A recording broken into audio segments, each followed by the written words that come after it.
Good morning. If everyone could please take their seats.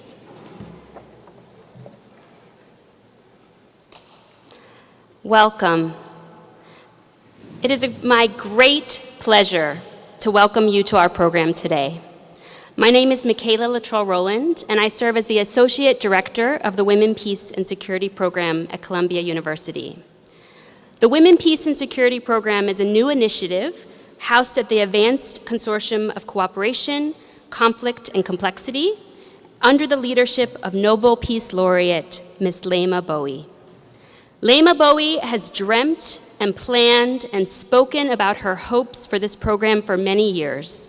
And finally, it launches today at Columbia University.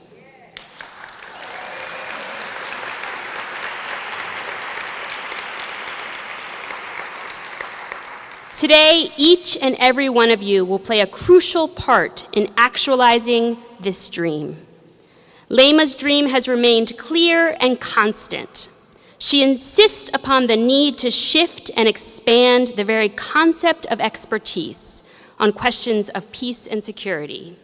Whose voice, she asks, holds authority in the academy?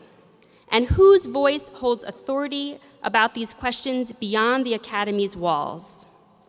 She advocates for a commitment to turn to education as a mechanism to influence policy, to ensure that it's not just the same voices and status quo repeated with little transformation affected. Rather, she urges us to actually listen to and learn from women peace builders. Women whose bodies are daily, locally and globally around the world at the front lines of conflict and inequity and structural violence. Doing so requires conceptual shifts. And so today at this symposium, we ask, what would a shift towards centering such voices demand and require? And what would such a shift also enable? Leymah Gbowee, Graça Samo, and the other astounding speakers that we have today will provide their own answers to what would be required, and also what would be opened up if we actually centered the voices of grassroots women as experts on peace and security. I was brought on nearly a year ago as Associate Director, and my brief was to realize and launch this new program. But I soon understood that as the very basis of Leymah's vision has always been the centering of women peace builders as experts, it would make no sense to create a program from the top down or to construct what we abstractly thought would make for an effective initiative. If we aim to develop a program that centers frontline women's voices and actually had impact, we had to listen to women themselves. We had to listen and learn and ask, what kind of program would actually be useful to you? What could and would a program look like that would not repeat past failed practices? What could and would such a program demand at the policy level, at the UN, and within the academy for such a dream to be realized? How were we to achieve our aim of moving beyond rhetoric and lofty experiences of insecurity, by war, by conflict, by flooding, police brutality, racism, poverty? Those are the voices that need to be listened to and made visible and recognized as serious experts and knowledge holders in the area of sustainable peace. But the truth is, the need to listen to grassroots women in and of itself is not new. We know, for example, that environmental crises and climate change have significant impact on women around the world. We know that women are raped and subjected to sexual violence on the front line of conflict zones and war zones, as well as in peace times. We know that trans women of color in the United States are killed at a devastating rate. But we also know that in all formal peace accord processes around the world, women comprise only 10% of those at the table. That the very mechanisms to create peace and justice are skewed and fail to be representative of those most affected by everyday violence. That the analytical tools that we have to process and explain and make sense of these facts and figures are too often limited and simplistic.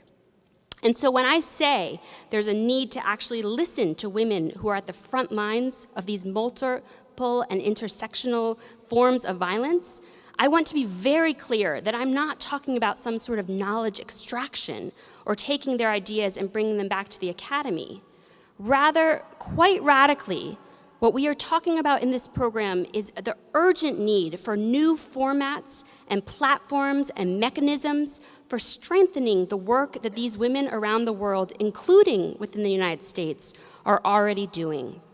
We are talking about creating collaborative research and providing cutting-edge data that makes visible such work in new ways that is based on voice and expertise.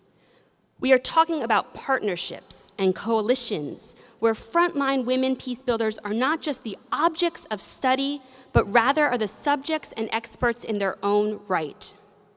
Today's symposium, therefore, has two goals. Number one, we seek to lay out our current plans and values and next steps for this new WPS program, how we got to where we are, and the values and assumptions that underline our steps and plans moving forward. And number two, to hear from a range of activists and scholars and policymakers and innovators, all of whom will provide key context as to why such a vision is both unique and timely. Now, as all of you know, such international symposiums like this do not come together without significant behind-the-scenes work and time. So I want to very briefly thank our incredible team at AC4, Kristen, who's the WPS program coordinator. I want to thank Azine and Meredith and Jacqueline, Michelle, Karina, our student research interns, Hadia, Lydia, Fabio. They've all played crucial logistical and outreach roles. I thank, too, our larger inter-entity team at the Morton Deutsch International Center for Cooperation and Conflict Resolution, and also at the Masters of Science in Negotiation and Conflict Resolution program for providing support. I thank Angie Wang, Sarah Jewell, and Yasmin Ergas for the intellectual partnership, and Jennifer and her incredible team of communications at the Earth Institute, as well as all the volunteers and facility staff. I thank our executive leadership team, Director Dr. Josh Fisher, and executive faculty directors, Dr. Peter Coleman and Beth Fisher-Yoshida. And I thank each and every one of you for your presence and your participation. This initiative launches at the Earth Institute, and now it is my great pleasure to introduce Dr. Steve Cohen, Executive Director of the Earth Institute, who will elaborate the links and synergies between the Earth Institute and the new Women, Peace, and Security program. Thank you.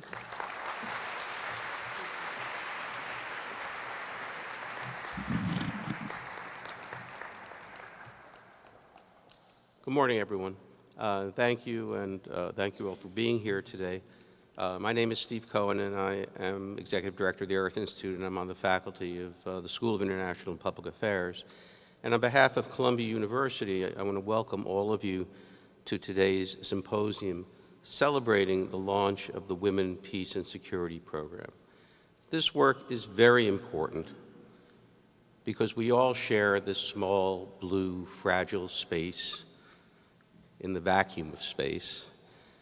And it's very, very important that it be a place of peace. You really can't have a sustainable planet. It really doesn't matter what we do about climate change and all the other problems that we face if we can't keep people from killing each other. And so this initiative is a critical part of the Earth Institute's mission. The new Women, Peace, and Security program at Columbia is a natural fit for the Institute because of how centrally it places questions of sustainability and everyday security in its Women, Peace, and Security agenda, and also because of its interdisciplinary nature. The Earth Institute is a new form of academic institution that's been designed to bring together the various parts of the university. The problems that we seek to address require science and law and management and politics and an understanding of sociology and gender and a whole range of issues that no single discipline can do on its own. That the central ideas that animated the creation of the Earth Institute over 2 decades ago, was first to promote a basic understanding of our planet and its people, but then to apply that knowledge to the decision-making process in businesses and governments all over the world. In the ensuing years, we've created a new kind of academic institution, a community of natural scientists and social scientists and lawyers and practitioners and policy analysts, engineers and other experts that collaborate across schools and disciplines to attack and address the issues of global sustainability. Today, the Institute has become a world leader in the basic and applied knowledge to achieve sustainability, bringing scientific research, education, public outreach, and practical problem solving together. I just left earlier today a group of people early in the morning working on the issue of what can we do for the long-term restoration and reconstruction of Puerto Rico. Those are the kinds of things that the Earth Institute has been involved in. Now, we recently announced peace and justice as a new central Earth Institute research theme because of the work of Peter Coleman and his colleagues and because of the importance of this new Women, Peace, and Security program. This also fits into two of the themes of the new Columbia Commitment, which is the capital campaign for the university. One is called Just Societies, and the other is Global Solutions. So this new program focuses on the work of women at the grassroots in our communities, and it fits into both of those themes, and we hope it becomes part of the central fundraising agenda of all the development people at Columbia University. So that's really what this is about. The other great thing I get to do today is I get to introduce you to Leymah Gbowee, who is the new executive director of this important initiative.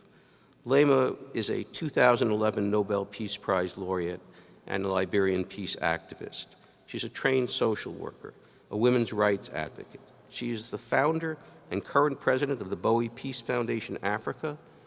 She founded the Liberia Reconciliation Initiative, and she is co-founder and former executive director of Women, Peace, and Security Network Africa. She's also a founding member and former Liberia coordinator of Women in Peacebuilding Network West Africa, Network for Peacebuilding. Leymah currently serves as a member of the high-level task force for the International Conference on Population and Development. Her leadership of the Women Liberia Mass Action for Peace, which brought together Christian and Muslim women in a nonviolent movement, played a pivotal role in ending Liberia's civil war in 2003. This important and historic work is chronicled in her memoir, Mighty Be Our Powers, and in the documentary, Pray the Devil Back to Hell. Under her visionary leadership, the Women, Peace, and Security program will generate new, important insights from the experience of women peace builders all over the world. So please join me in welcoming Leymah Gbowee.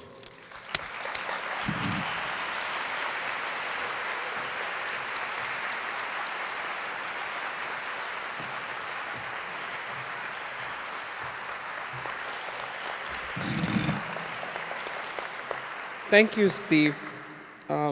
This is another day that the Lord has made, and I will rejoice and be glad in it. Earlier this morning, I spoke about who would have thought a little girl from central Liberia would be standing here at one of the greatest universities in the world, leading a program on women, peace, and security. But beyond that, having her voice as the voice to structure this program. Today,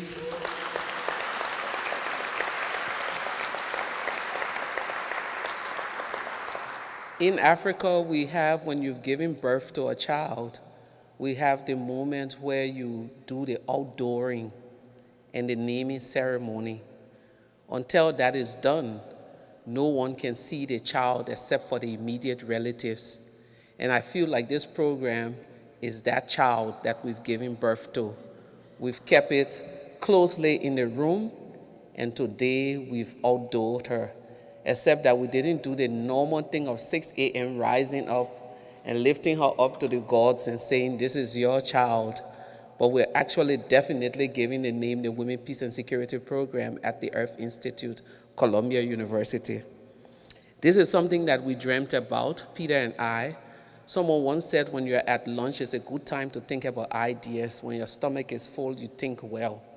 Peter and I was at a lunch 6 years ago in South Africa.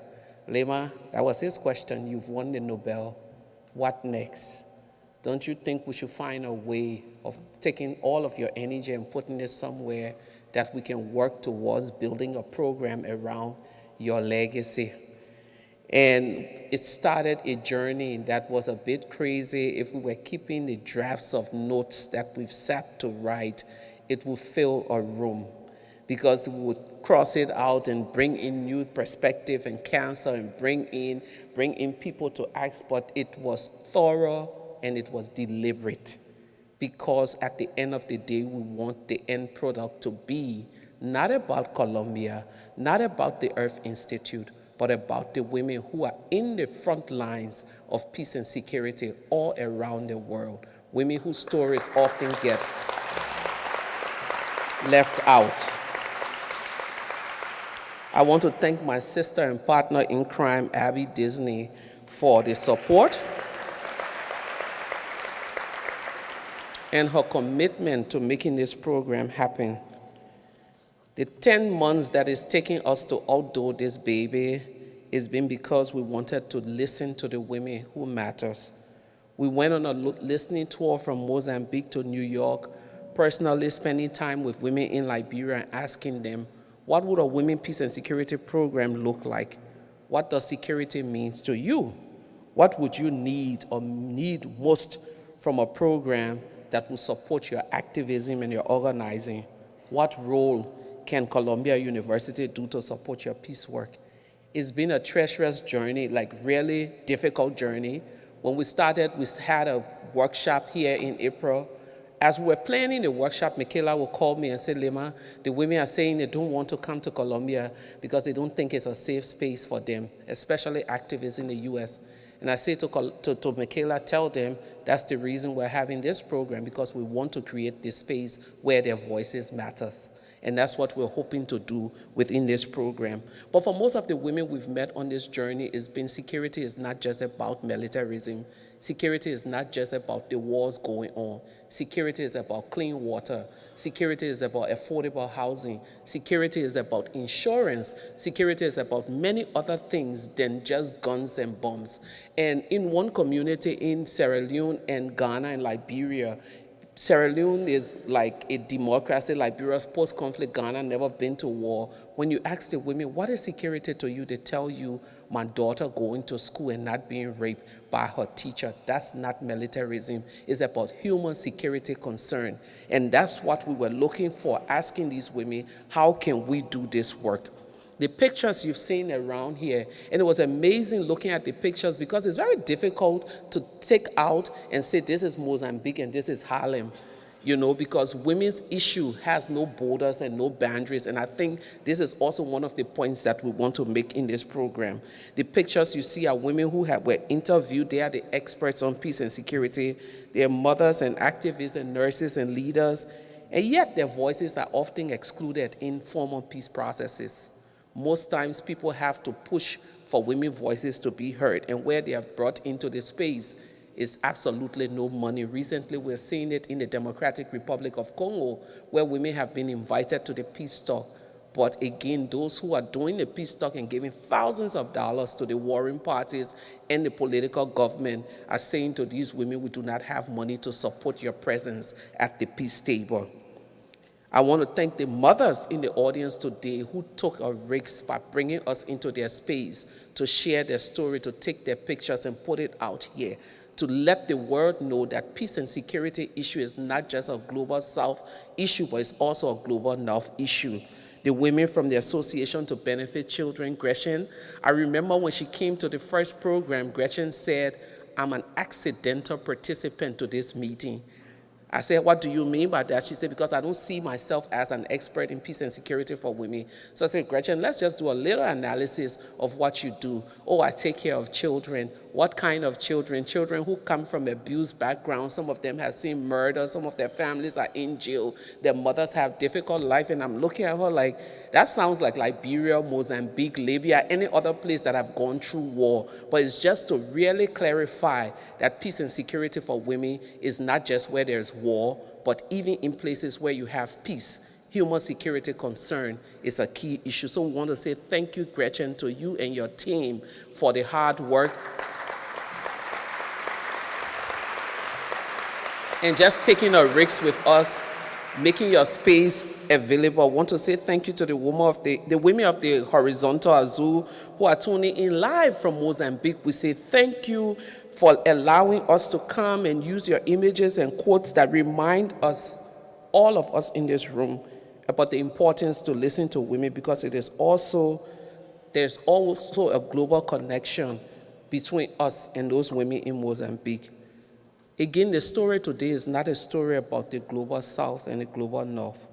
The quotes you see on the photos tell a story where women in East Harlem face violence just as women in Mozambique.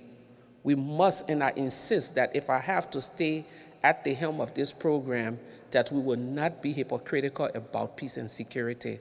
We will not do Africa, Asia, and other places and leave out the US, because it will be a real huge hypocrisy and will be following the status quo. As part of this program, and I'm making a commitment, and I'm sure the team in this room have already made that commitment, that whatever we do, whatever research we carry out, we intend to do the same in North America, because we know that there are issues impacting women that needs to be heard, seen, and fixed in this time in this country.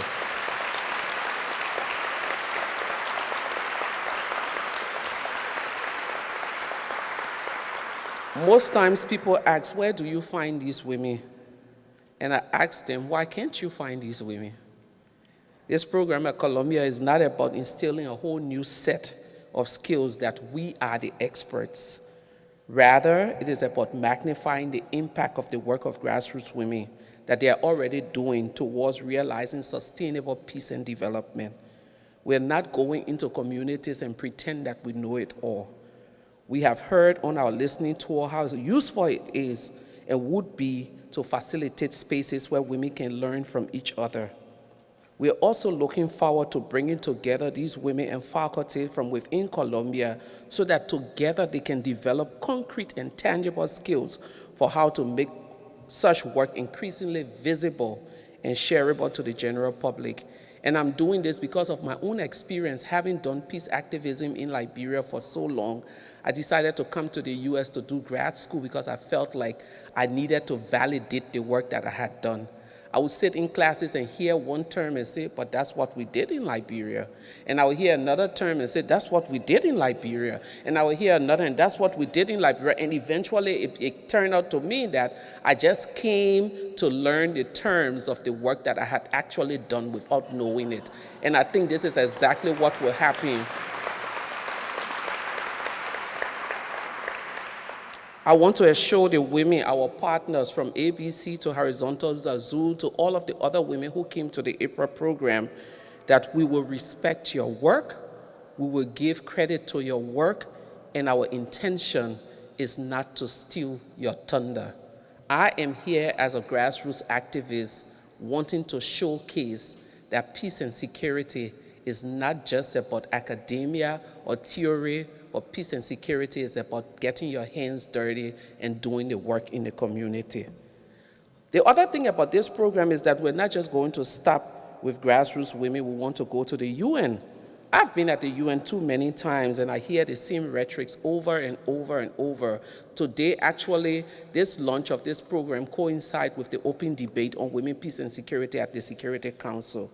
It is my hope that this program will also be a space where mid-level professionals and some ambassadors will sit in here. I would love to see the US ambassador at the UN come to a meeting where we would tell her about women, peace and security and the need to sustain peace and not go to war.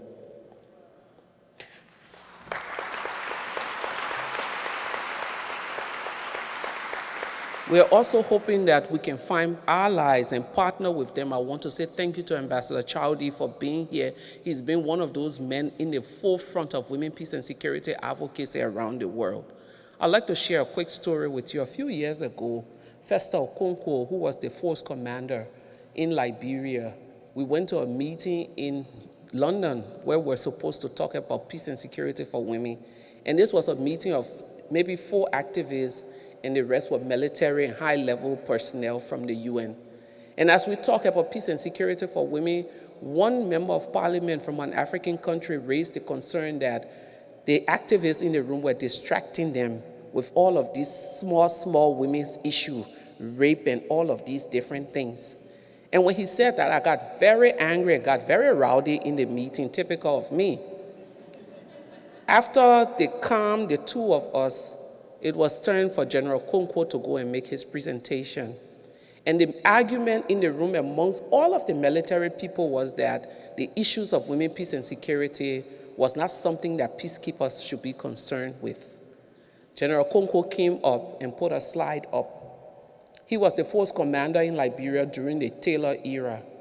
And the slide he put up, no man could look, because the slide was of a woman who had been raped, repeatedly killed, and a low tree was inserted in her private and it came out of her mouth.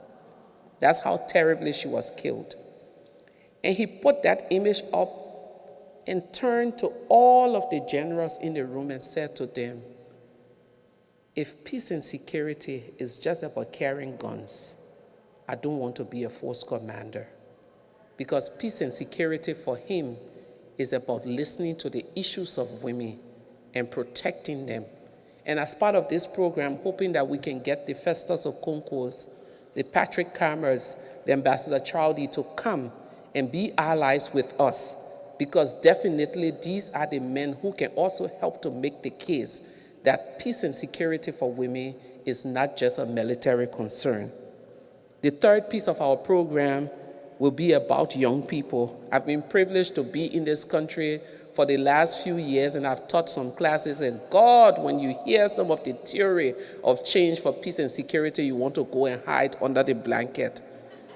The young people in many of these Ivy League schools need hands-on interaction with peace builders around the world, with peace builders in the communities here in Harlem, in the Bronx, in Brooklyn, and other places, so that they understand that there is no sanitized way of doing peace and security.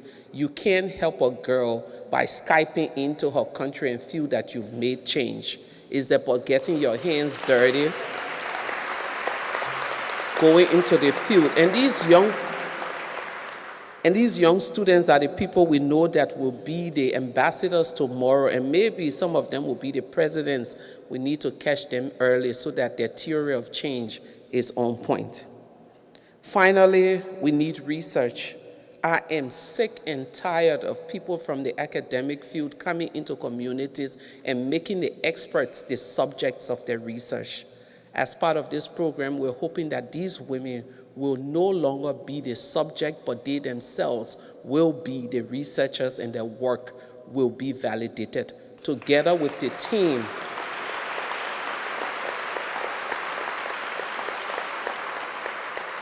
At this university, we intend that this new WPS program is going to be the cutting-edge research center for issues on peace and security for women.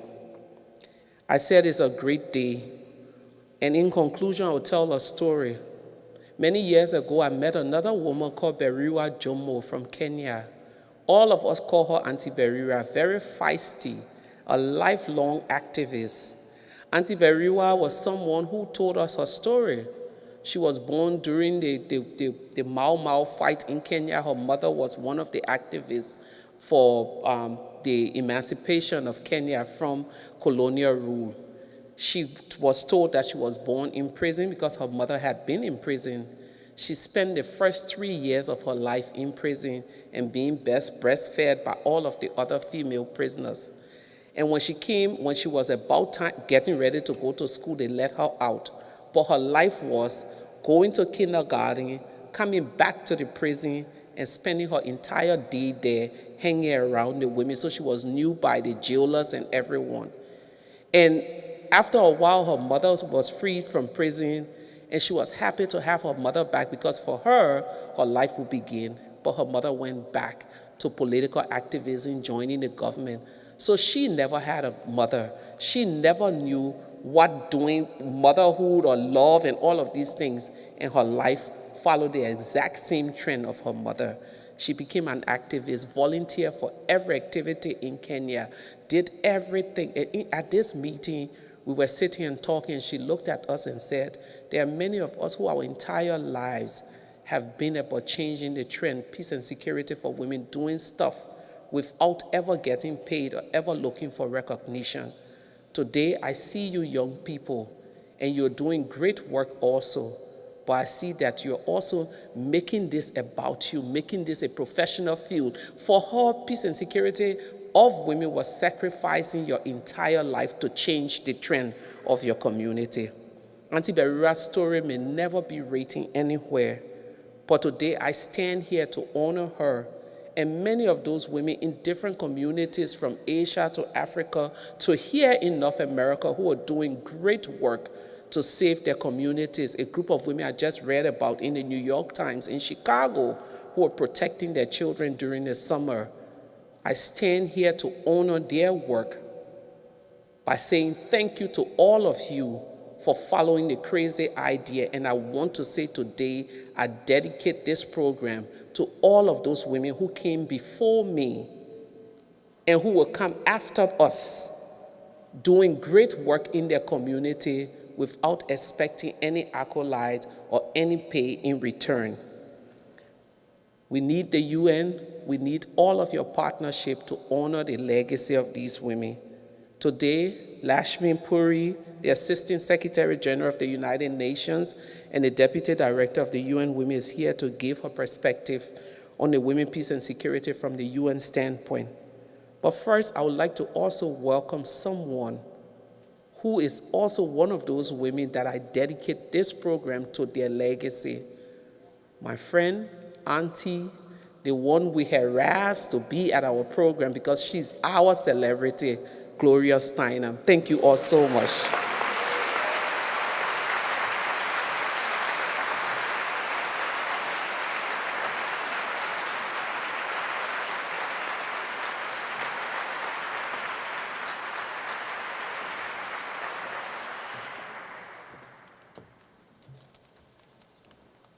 There's no greater honor than to be called Auntie by Leymah.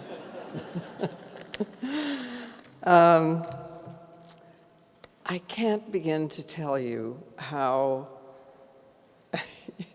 celebratory, elated I feel at seeing the beginning of this program, which is going to revolutionize, military word, maybe we should think of a better word.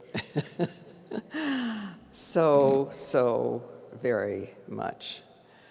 It took me 20 years to get over my college education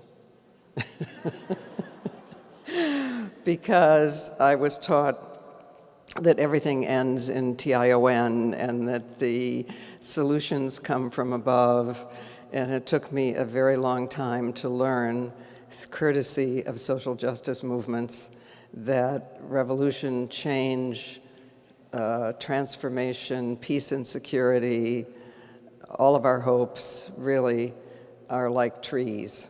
They are planted and grow from the bottom up. So it seems to me that this program is a seed that has the potential to transform academia, to transform philanthropy. When I hear someone in a big foundation saying, can it be replicated? I know we're in trouble. Because in a very general way, the people who are experiencing the problem know more about the problem and what to do about it than the people who are theorizing. We need each other, but we need to be in equal partnership. I don't have to tell you that every study tells us that if there is a group making decisions and it is composed entirely of men, they are most likely to choose the more aggressive or assertive solution. And if it is composed entirely of women, it is more likely to propose the more conciliatory, cooperative kind of decision. So in real life, we need each other there too. We need groups that are equally male and female, as long as we are socialized into these crazy artificial roles of masculine and feminine, which hopefully we will one day get rid of. But we need to look at all the areas in which this has proven to be the case. Labor negotiating, for instance. I would love to see Dolores Huerta of the United Farm Workers come and speak. She was the great, and remains the great negotiator because of exactly the same arguments that you are putting forward here. It is, a kind of truism, I think, that the diversity of solutions depends on the diversity of the group at hand. So I think the greatest danger is top-down, not bottom-up. The greatest danger is military solutions rather than all the, possibilities that precede those solutions. But I think there are also deeper causes and structures that we need to think about. And one is to look at the cause of violence in the first place. I commend to you, as part of your studies, a book called Sex and World Peace, which demonstrates that around the world, the single greatest indicator of whether a country will be violent in itself, in its own streets, or whether it will be willing to use military violence against another country, is actually not poverty, not access to natural resources, not democracy even, not religion, it's violence against females. That normalizes everything else, not because female life is any more important than male life, but because that's what we see first in the various kinds of patriarchal structures, and patriarchy in all of its forms just means that it is male control of reproduction and therefore the bodies of women. And that is what we see first in our households. Perhaps it's just assertiveness, or who gets education or who doesn't. Perhaps it's violence or the threat of violence. It is violence in homes is very, very common, because you cannot, half the human race can't control the other half of the human race without violence or the threat of violence. So it is interwoven in all of our most, as far as I know, of all of our different forms of culture. And when we see it growing up, we think it's human nature. We think there's no other option but to believe that violence or the threat of violence is inevitable, that one group is born to dominate the other. It is the beginning of hierarchy, which then is reinforced by class, by caste, by race, because we have come to think that it is normal. So I think not only are women the first and natural peacemakers, whether it is in Liberia or Ireland or a farm worker labor negotiation, But it is also true that we need to look at the first roots, the first cause, which is male control of the means of reproduction, which is women. Therefore, women's ability to just control our own physical selves from the skin in, just safety, just we get to decide when and whether we have children, is simple justice. Of course, it is also seizing control of the means of reproduction. Even sounds radical, right? Even though Marx didn't quite get there. And this also will be an uprooting of the basic cause of conflict, of the acceptance of hierarchy, of the normalization of domination of one group by another. I also want to say a word about the distant future, the really distant future, because I do think we need to understand that we are in this together. And so we do need to understand that it is about culture, not about biology, okay? Not all women are peaceful. And you will notice that these women who are successful at this have come from the bottom up because they haven't been socialized into the hierarchy. It is primarily the women who've experienced the problem, but it is also the case in every case that we've looked at, Liberia, Ireland, labor negotiation here, many other cases, that it is women from the group itself, not women who have been socialized into the hierarchy. I mean, there were women guards in concentration camps. We can't forget that, right? We can't simply say it is because how we got born, right? It is because of our experience and who we are and how we got socialized. And in that regard, and this is a really futuristic thing I'm about to say because it's going to take many more lifetimes than mine of women who've experienced the problem from the bottom up, being the chief negotiators and, before this changes. But I do, as a very futuristic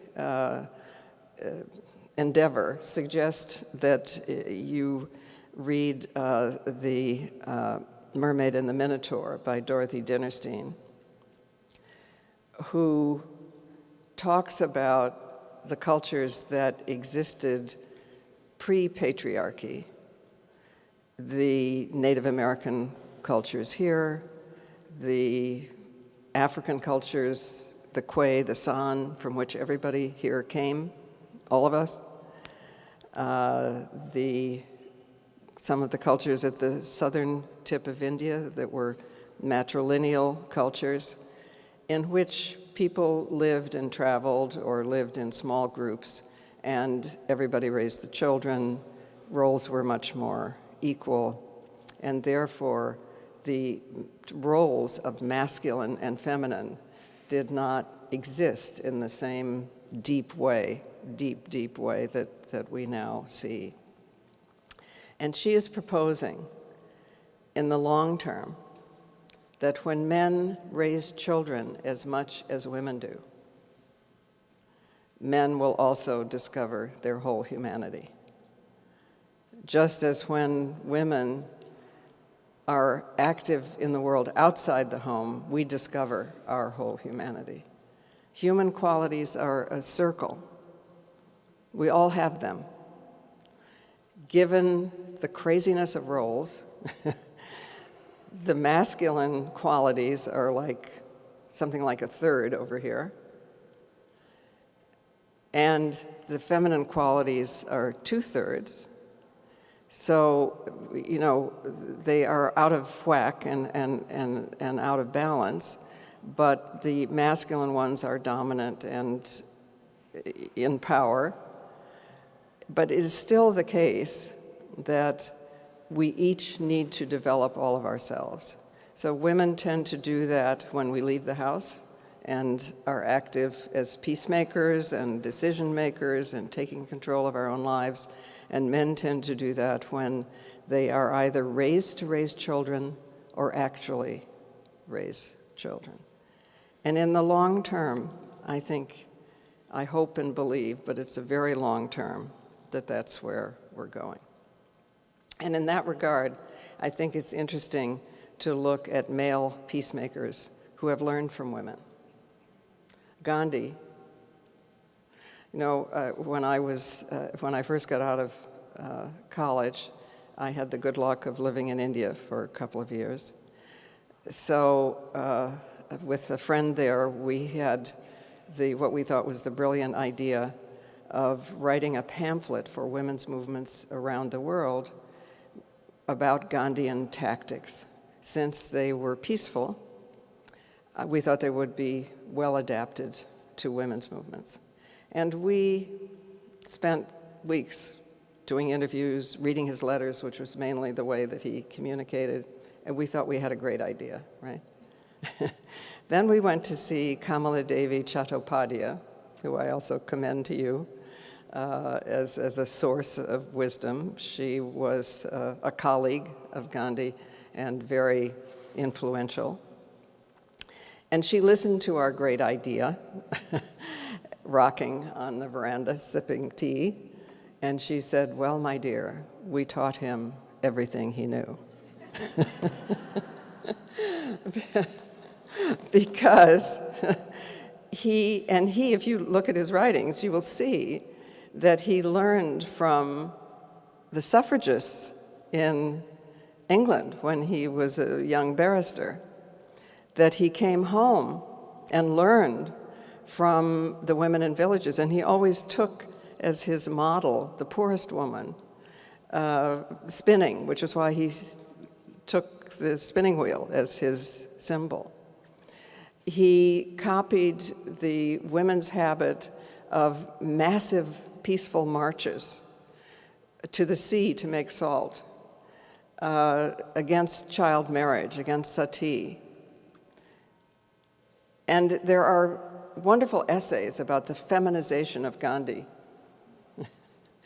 because he was a revolutionary in so many ways, including that he did his best to become a whole person and to use all the tactics that women in his country had developed. So we are together in this. It isn't about biology. It isn't about race. It isn't about, it's about the radical idea that there doesn't have to be a hierarchy, that we've made up gender, we've made up race.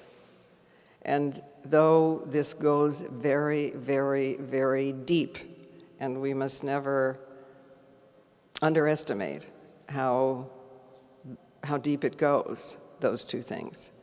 What we grow up with, we think is human nature. It's in us. I mean, the good news about being human is that we're adaptable, so the species survives. And the bad news about being human is that we're adaptable. So what we grow up with, we think is inevitable. And it can take a very, very, very long time. In Indian country here, the wisdom is that it takes 4 generations to heal one act of violence. Women are likely to be, and should be, the disproportionate peacemakers for a very long time to come. And in any case, there is always the rule, male or female, that somebody who's experienced the problem knows the problem better than somebody who hasn't experienced it and has just studied it in a textbook. Right? That is why this initiative today has the potential to change academia, to change philanthropy, to restore the original image of any culture or group that we had for 95% of human history, which is a circle, not a pyramid. that we are linked, we are not ranked. That is possible again, but given the depth of our culture, it's going to take a while. And this initiative needs to, give birth to many more before we are there. But I do think it's important to have as our image one of inclusivity, not exclusivity. Not only for all the reasons that I have just stated, but also for the most immediate reasons of change. Until children are raised by men as much as women, children will grow up thinking that men can't be as loving and nurturing and patient and peacemaking as women can, and that only women can do that, and that only men can be active in the world outside the home. So the changes you and I make in our lives and in our academic study are part of a very, very much bigger change. And for the foreseeable future, we should just make sure that there is no peacemaking group that isn't at least half women. And that we listen to the totally female groups at the grassroots, not from the top down, who have really experienced it and are free to come, who are not socialized into the hierarchical idea, who have experienced it and are free to put forward those solutions. I don't want to give you a burden here, but I do think that this is, your task is just to transform peacemaking, transform academia, transform philanthropy. What else? Right. But I do thank you for being the seed from which everything grows, because it is true that change is like a tree. It grows from the bottom up, not the top down, right? And if we each nurture and grow and take care of, plant, grow, care for the tree next to us, we eventually will have a forest that shelters us all. Thank you.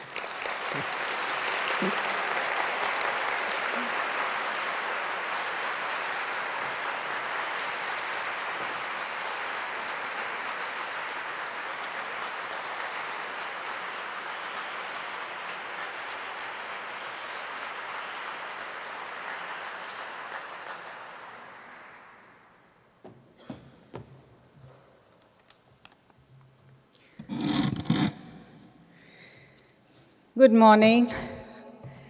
This has been such a uplifting morning and auspicious.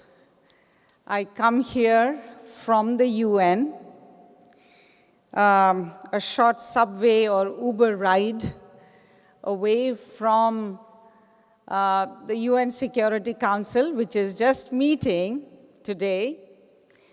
And it's such a powerful symbol that you're launching this program just on that day when member states come together in the United Nations Security Council to pledge support for the implementation of the Women, Peace, and Security agenda as governments, as civil society as well, as peace actors, and of course, many of them also as war actors who are trying to be peace actors. So, congratulations to one of our heroes, Leymah Gbowee, who has been such a role model for peacemakers and I'm saying all peacemakers, and I agree that we should not only be calling them women peacemakers, but peacemakers par excellence, who have shown the way to women and men on how to make peace, but also how to sustain peace. Also, it's an honor to be sharing this session with my hero, Gloria Steinem, an icon of the feminist movement, and to be in the presence of so many feminist leaders and, of course, our male champions, Steve and of course, Ambassador Chaudhry. We are also pleased to have an institute like this in our own backyard as UN, I would say front yard.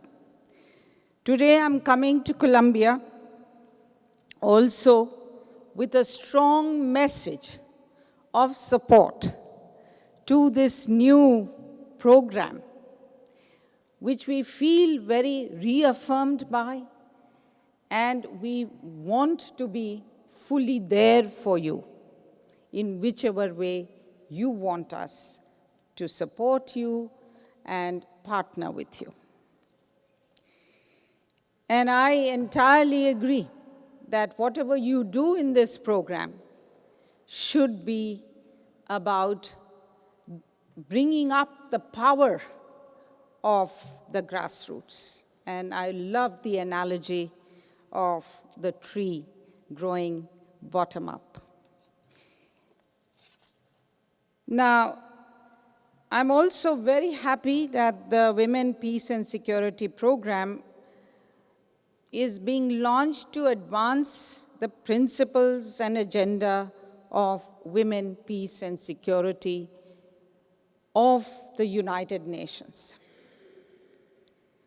And you would remember that in 2015, we commemorated the 15 years of 1325 resolution of the UN Security Council, which launched the concept and the practice of women, peace and security agenda.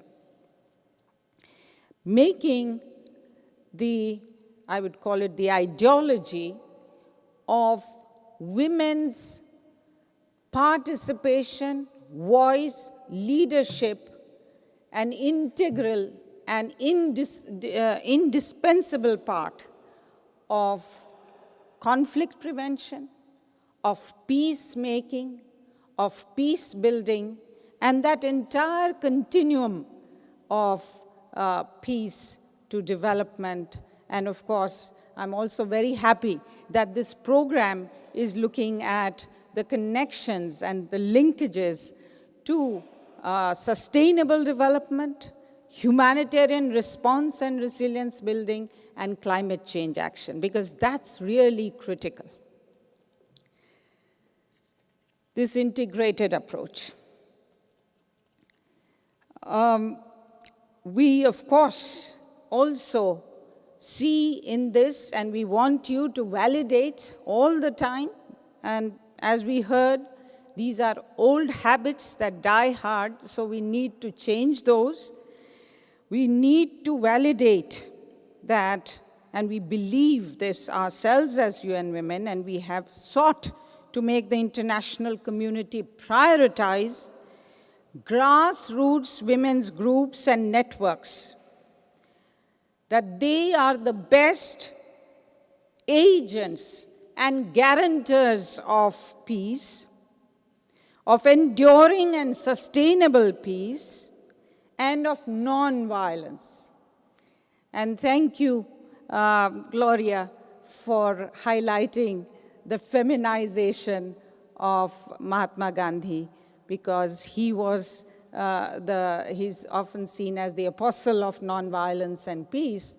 And it is indeed important to know that it came from the feminist energy that was that surrounded him. And also it's about their part in conflict prevention, as I said, and peacemaking and peace building. It is also important to stress that, yes, grassroots women and their power, their knowledge and their experience needs to be harnessed directly, but also we need to have the entire value chain linked together. And that's why this program is also important here in New York, here in the most prestigious institutions of learning and research and knowledge generation, Columbia University.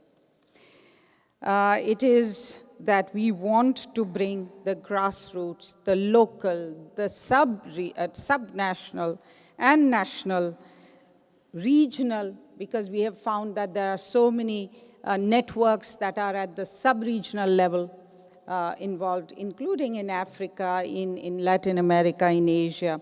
We need to bring all of that together and all of the best practices and knowledge together.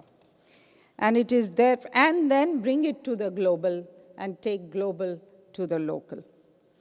So these integrated projects of humanity today and forever will be enriched by what you do in this way.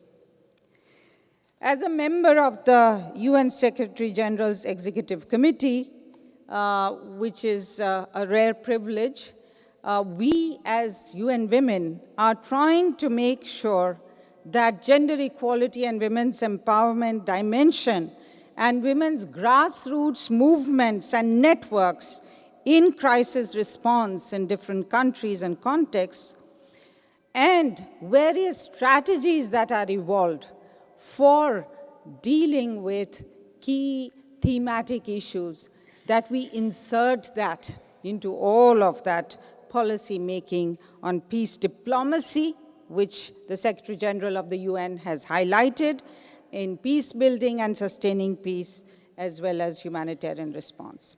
So this program is very important, and we'll draw upon the resource you are building up. Please permit us to do that. As well as networks we are fostering.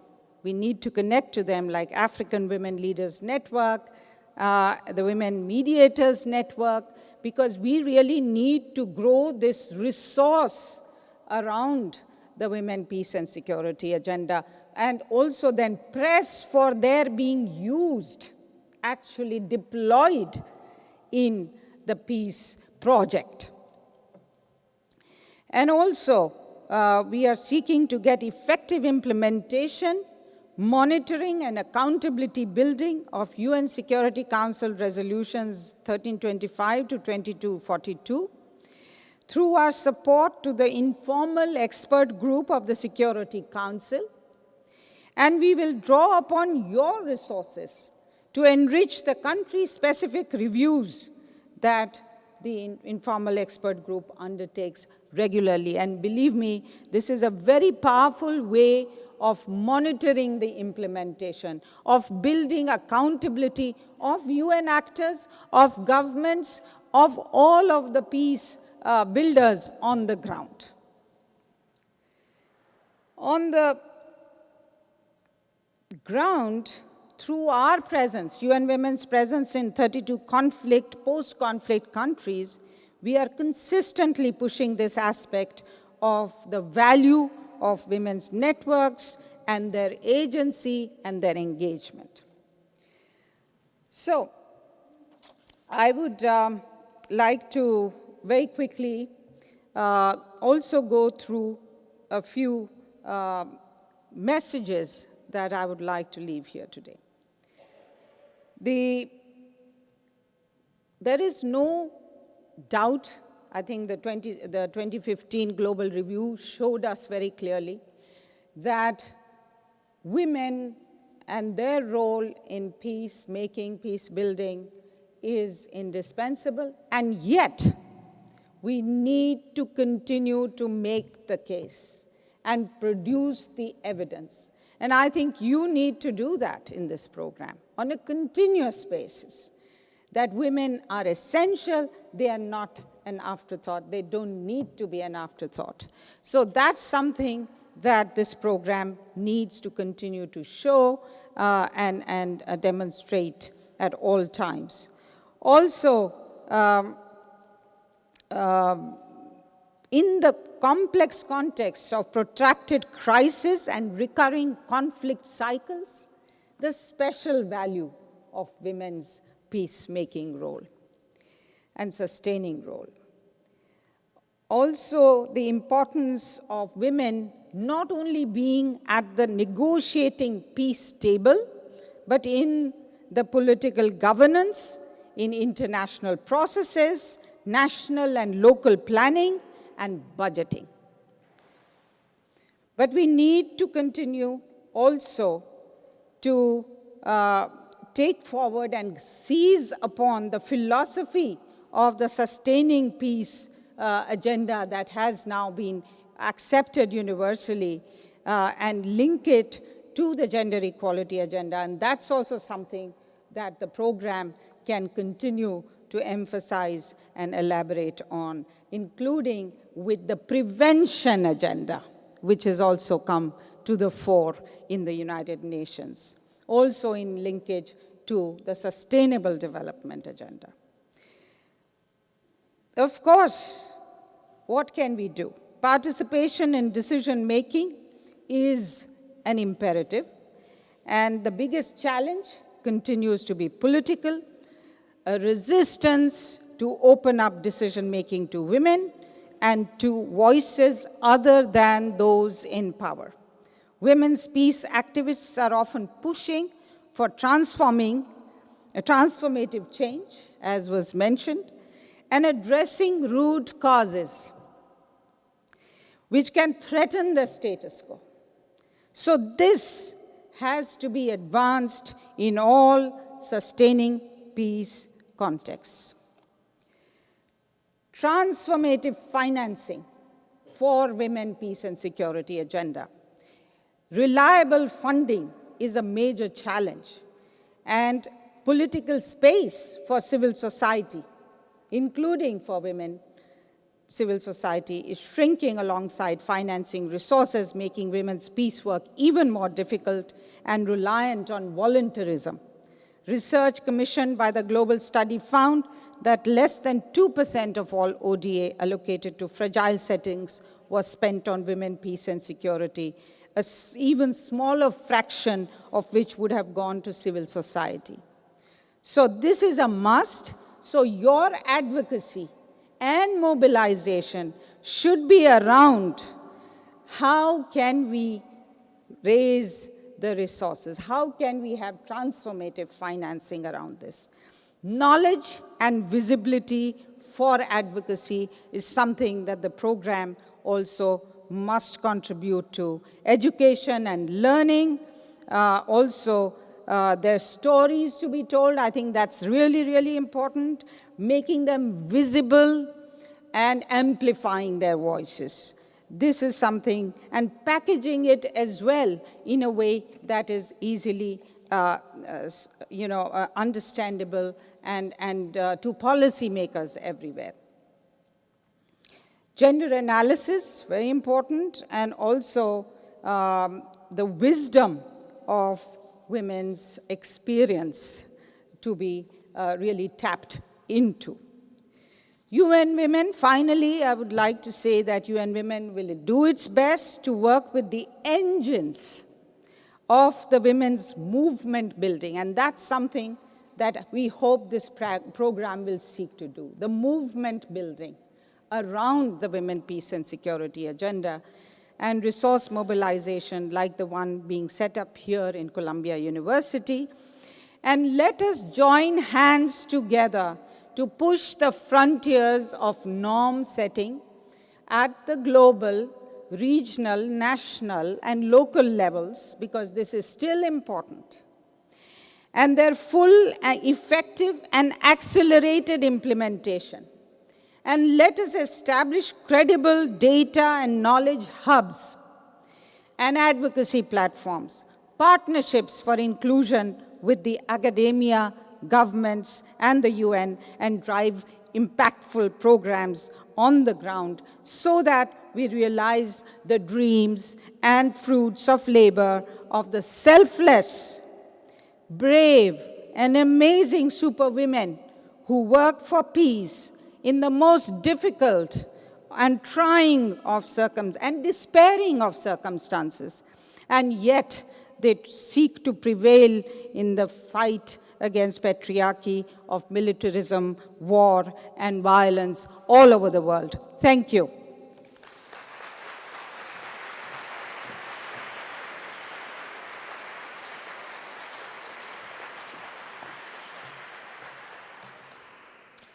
So now it's my terrific honor to introduce our keynote speaker and our keynote panel discussion, which will be moderated by feminist geographer Joni Seeger. As Leymah Gbowee mentioned, as part of our listening tour, we traveled to Mozambique earlier this year to learn about activism and organizing and peace work happening there. Graça Samo is on the front lines of much of this work. Since 2014, Graça has been the international coordinator of the World March of Women, a global grassroots movement. Her activism efforts began in the 1980s and have guided her through a humanitarian career in Angola, Mozambique, and Brazil. In 2004, she joined For Mujer, executive director, which is a national and network of local and international organizations for gender equality and women's empowerment in Mozambique. Under her leadership, many landmark, groundbreaking actions for human rights were achieved, including the adoption of a law of domestic violence against women, as well as the inclusion of abortion rights in the penal code of the Mozambican parliament. Graça is a champion of environmental justice work, a mobilizer for peace, and a leading critical voice of our time. Please welcome our keynote speaker, Graça Samo.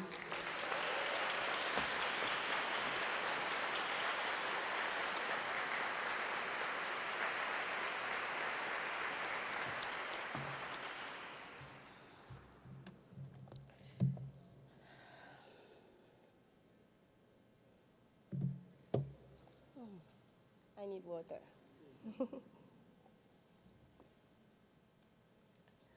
Good morning, everybody.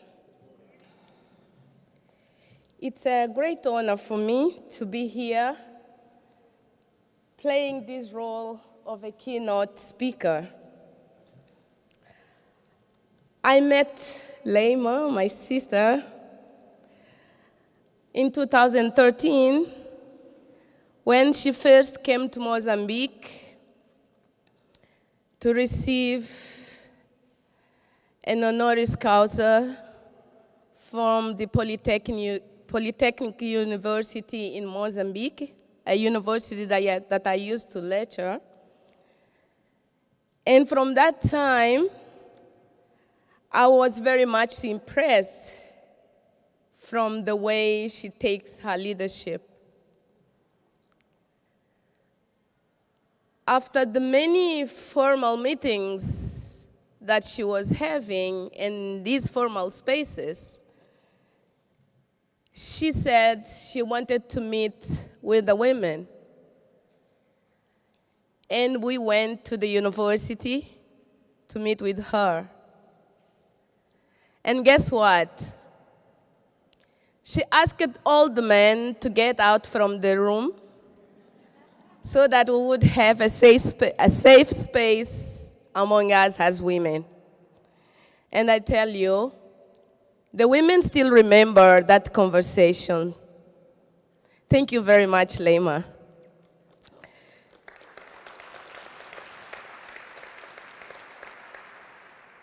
We met again in March this year when she came as part of a research. And we were like, how come Leymah can come to do a research, a Nobel Prize woman who must be very busy, how come she can come to meet with women's groups in Mozambique?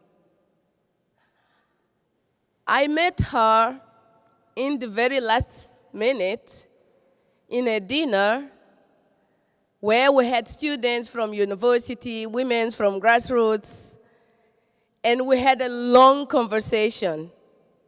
And I felt sorry for her because I could see how exhausted she was.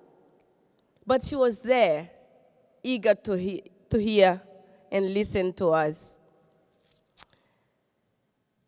I learned from women like Leymah, and this morning when she was remembering where she comes from and mentioning about her mother, that just take me back to my own home. And it brought me my mother and my father. Because for you to have an African woman coming to a space like this, it means that there is a mother and father who played a very important role to challenge the structures of her own community, to drive against the normal practices. And I found common things between me and Leymah. I tell you, for me, it's a great pleasure to be here in a very important university in the Americas, but being invited by an African woman. So I salute the Columbia University for creating this opportunity for us to have our own voices to speak by ourselves. Because when we stand here, we are not talking about ourselves, but we are bringing the voices of the women and the people from our communities. Leymah was talking about Horizonte Azul, and I felt like it's Dalila, the leader of and founder of Horizonte Azul, who should be here, not me. But I guess it was very difficult for her to think how to have all those women represented here on the stage. But I try my best to deliver. Actually, all the people, all the women, brilliant women who came before me, they have done that in a very amazing way. So the work is so simple for me now. I have to thank the university, the director, which I meant to meet last night in our dinner, and again back to Leymah.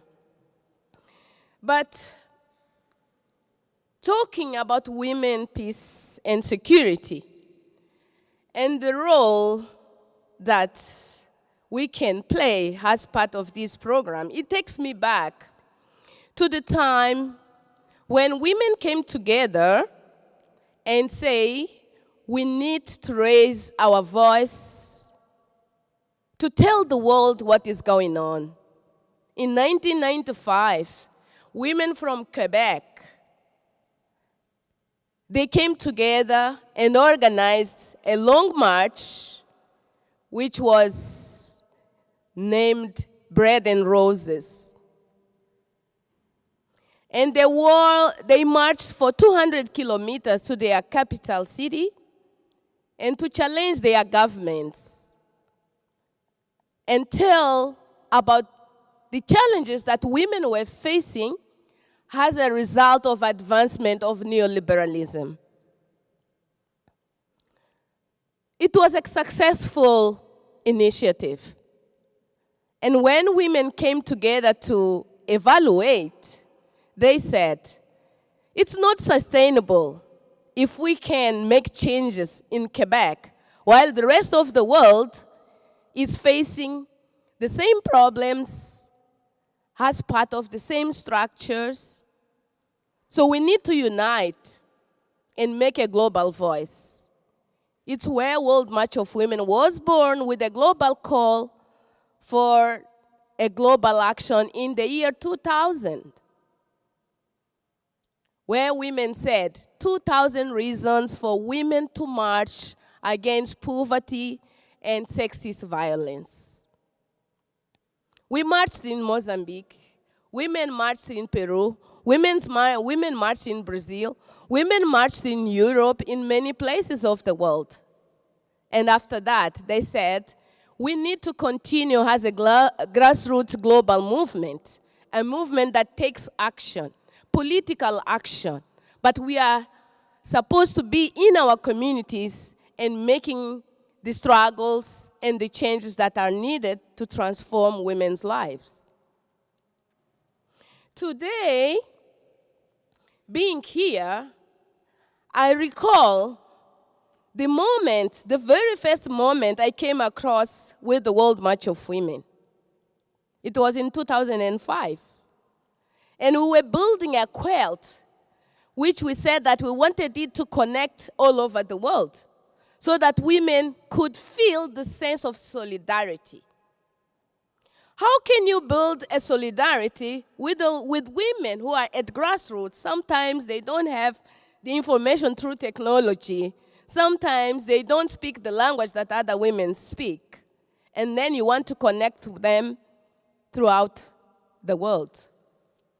And the quilt we built, a small 1 square meter, should connect with the quilt of other women in other countries. We ended up having more than 30 pieces representing each country.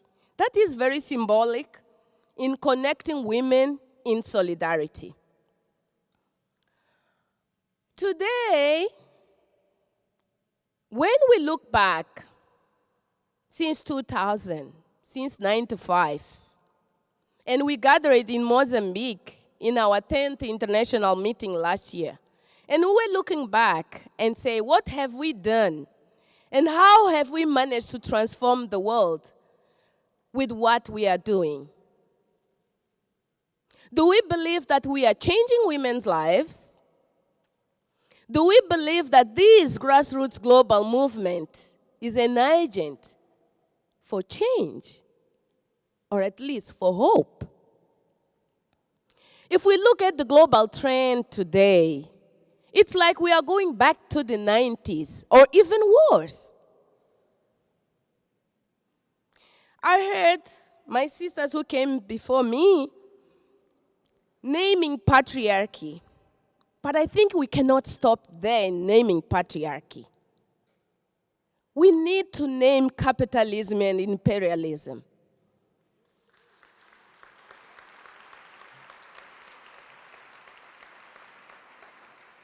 We need to name colonialism back there and new colonialism.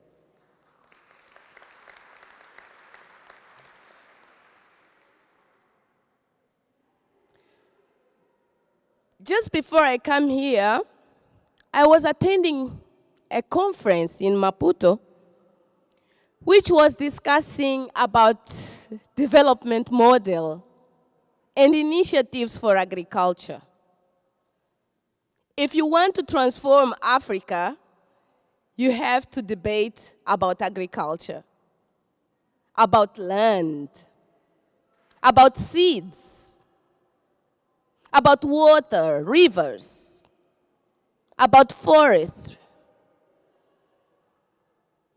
And in this meeting, I came across to the fact that when we talk about seeds in Mozambique and many other countries, we are talking about a commodity which is in the hands of transnational corporations. And our farmers are supposed to go and buy seeds to be able to produce.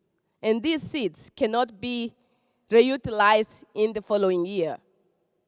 And these seeds, they say that they are resistant to climate change, but guess what? For them to resist, you need to use agrotoxics. Otherwise, the native seeds will be better than these transformed seeds. This is knowledge that we need to bring to our communities so that when these corporations come, and even in partnership with our governments, we can be able to challenge. to question. And guess what? We are educated not to question back home. If it's an adult person, if it's a community leader, you are not supposed to question what they are bringing on to you. But we have to teach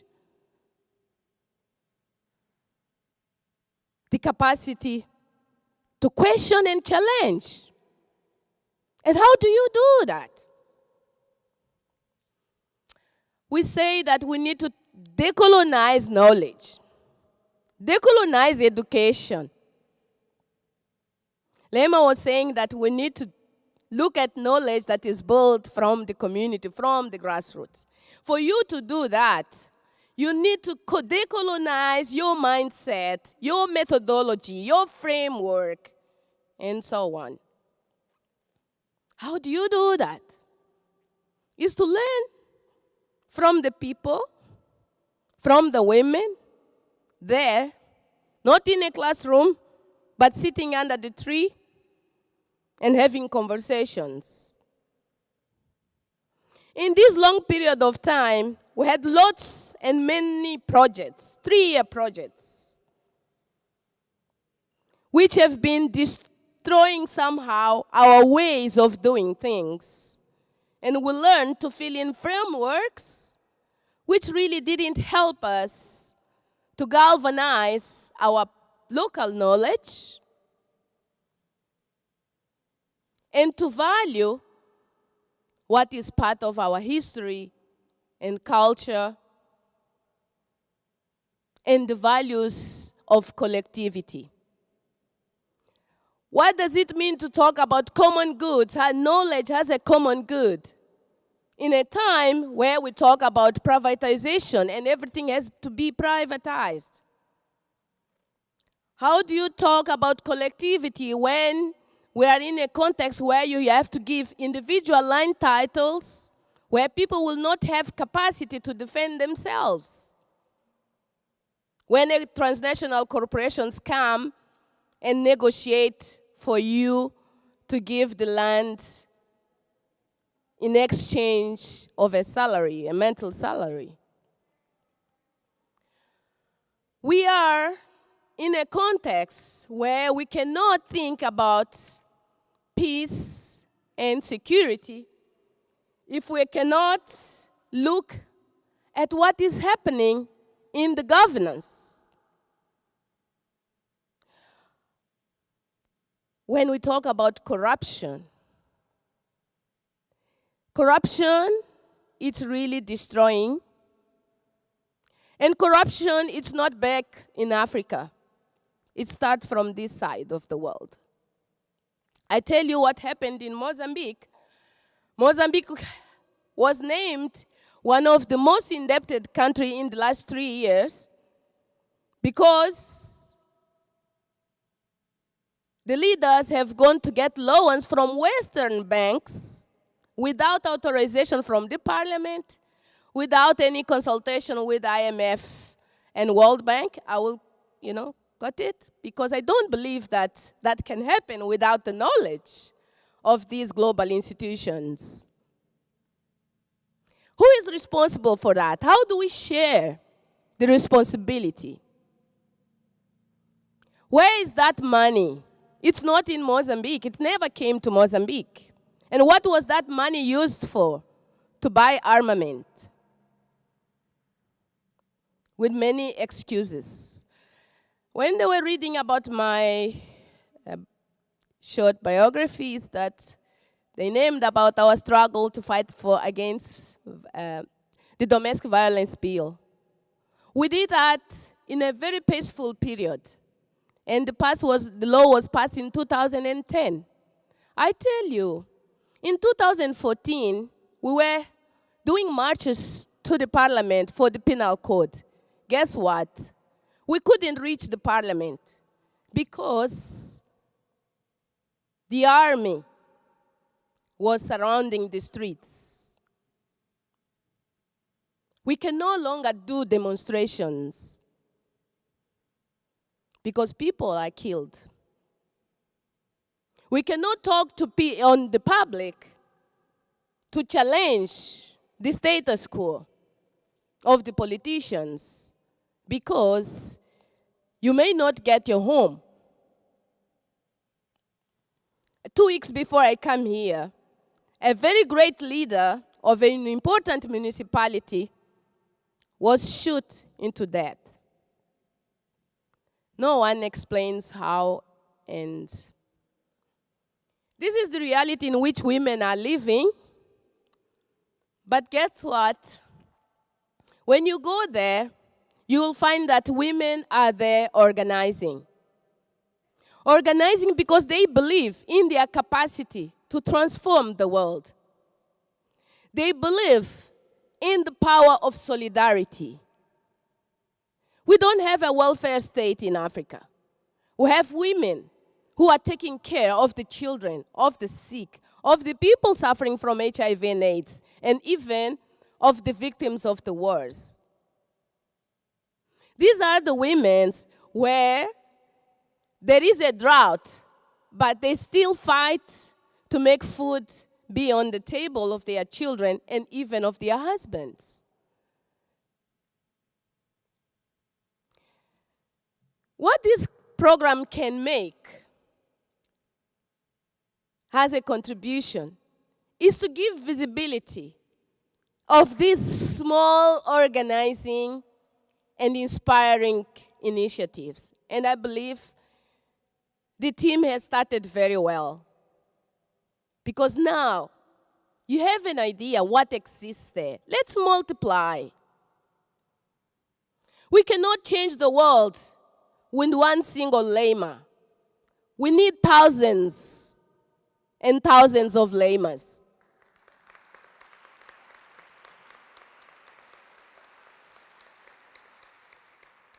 We have alternatives. We always talk about our alternatives. Change will come from the grassroots women. Women who are food producers. Before they produce for the international market, they have to produce to feed their children, because we are dying of malnutrition. We talk about agroecology. It means that we can produce utilizing our natural and local resources. So if you want to invest in the global south, don't send your corporations which are not respecting people, which are not respecting our values and our cultures. Talk to the people and find out how they believe that a Western contribution can bring an input, a positive input. I must finish my speech, but I cannot leave here without reminding us that it is a matter of urgency. We have no time. People are dying. Migration, it's not something to play with. Why are people leaving their land, their community, their culture, their history to go to another land, knowing that they are risking their lives, knowing that they are leaving behind their loved ones which they may not see again? Shall we do something to change that trend, remembering that women are in the center of all suffering? But much more than that, they are on the center of the solution. Women and girls can give hands into one another, because we grew up seeing our mothers doing that with our older sisters, with our grandmothers. And this is, I would say, the legacy that makes us to be in a stage like this and have a property to speak. Thank you.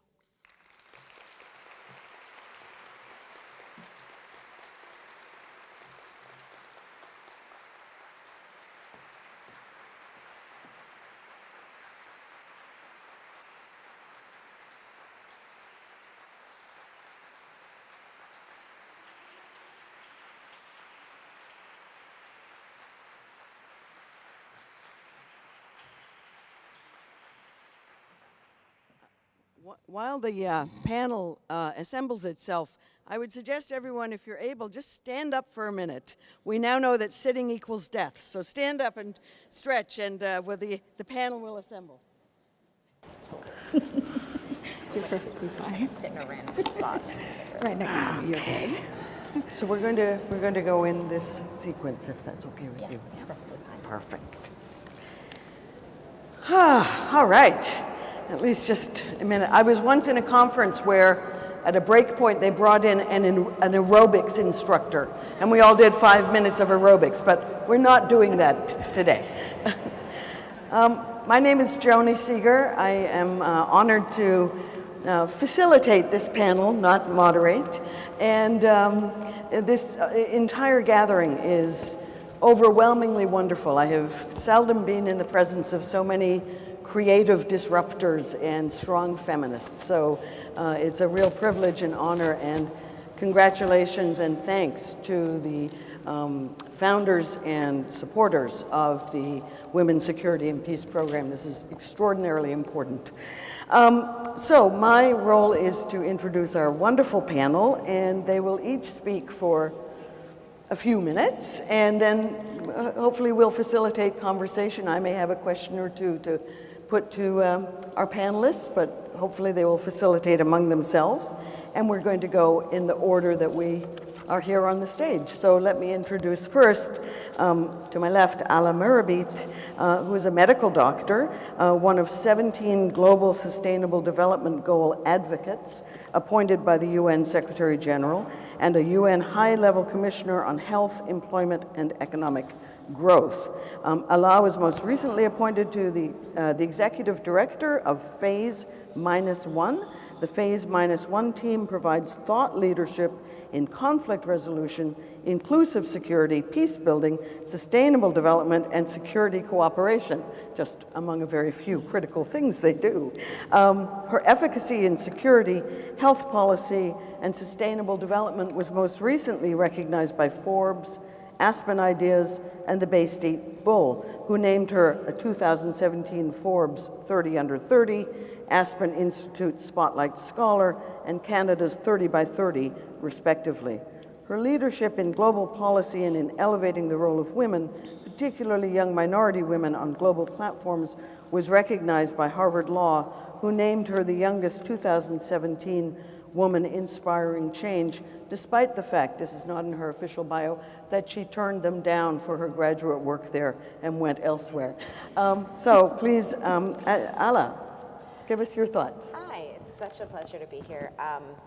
And naturally, when Leymah asks you to do something, you never say no. This is a life rule I have. You know, I've been listening to the speeches this morning, and it's made me reflect. When we were asked to come here, we were asked to think about a few questions, and really what our thoughts are on those questions. So what does women, peace, and security mean? And why haven't we, you know, despite the fact that we have the empirical evidence, and we have the data, and we have the knowledge, and clearly we have quite a few people who agree with the sentiment, why haven't we done more? And, you know, why haven't we ensured that there has been a robust and systemic inclusion of women when it comes to peace building? And I'm going to focus on two key things. The first is our definition of security. And Leymah mentioned it quite wonderfully when she said, security is subjective, right? I mean, you know, one of my colleagues at work is a 3-star general, and his definition of security was that everybody came home safe, alive, everybody in his unit. My mother's definition of security, she's a mother of 11 children. And so her definition of security is that, you know, her kids can go and come back safely. And her resources for security are fundamentally different than a military general. Her resources were her other children. You watch your sister. I don't know how many of you are older siblings and had to watch your sisters everywhere. My goodness, it is a struggle. But that was my mother's access to security. And I think what we, you know, the universal trait of security in all our definitions is more or less protection. It's the feeling of being safe. And I think we have to begin to redefine that, because you can feel safe. I can feel safe in parts of Libya that are considered exceptionally, you know, in the midst of conflict. I can feel safer there than I do in places I'm unfamiliar with in New York City, right? So we have to create a more uniform definition of security so that we can actually create systems and structures and procedures in a way in which we can actually approach it. And it's not up to an individual person who's at the helm saying, well, you know, we don't have time to talk to the women, or we can't go to those spaces, we don't have the security to go to those communities. When I started my organization, I was 21 in Libya, and I still remember when I said I was going to focus. At the time, I was in my final year of medical school, and I started the organization predominantly because of survivors of sexual violence and conflict. I felt like the government had been sending out, the newly established government had been sending out a lot of the young men who had been injured in conflict and had not given those same reparations and support to young women. And when I started, I met a lot of women's rights activists who told me, you should focus on youth issues, because the youth are going to be the big struggle. It's going to be getting the guns away from the youth. And when we'd work with youth organizations, it was always talking about how we can make sure that the arms were put down. And I quickly learned for young women in peace building, there is a challenge. When we talk about women, we often talk about older established women with networks, with access, with the time to be able to continue to create those communities. And when we talk about youth, we talk about young men. And very few people are actually legitimately talking about young women and the security and peace challenges young women specifically face. And when we look at things like reproduction, when we look at things like violence, when we look at things like economic empowerment, almost all of them, yes, women are faced more harshly in all of those, but in that spectrum, young women face the most difficulty. And yet they're very rarely represented in bodies and spaces like this. The second thing I'm going to emphasize, other than what our definition of security is and who we often talk about or work with when we're working on it, is that security is usually our referent. We're not talking about peace building and peacekeeping. We're talking about how do we stop a conflict, and that's it. And then we leave. Everybody parachutes in when that conflict is interesting, intriguing, new, and everybody parachutes out. And there is a huge vacuum that's left. Because if you're in a country that had dictatorship or conflict for an extensive period of time, that vacuum is temporarily filled up by the international community, by their excitement, by their advocacy, by their work, by their financial support. And the second they leave, that vacuum is back. And you now no longer have a security support system for people who live on the ground. You no longer have a robust healthcare system. You no longer have a robust educational system. And you don't have the institutional history and support to actually build on that. So if we're going to legitimately talk about security, it has to be, how are we going to sustain peace? How are we going to legitimately sustain peace? I mean, 90% of our peace processes fail within 5 years. 90%. And yes, they're 35 times more likely to last 15 years if women are there. But it means that we're not talking about peace processes in a very legitimate way if we know the success rate is less than 10%. That means there's something fundamentally wrong in what we're addressing in the first place. So the last point I'll make is, medicine and international policy are two fundamentally different worlds. They're different in the way in which we look at expertise, in the way in which, in medicine, data is king, the science is there, and you follow that. And I remember in 2012 when we had members of the international community ask, what are some of the challenges in Libya? A large group of women said, listen, it's getting harder to drive at night. And members of the international community, one of them joked around and said, well, women in Saudi Arabia don't drive at all.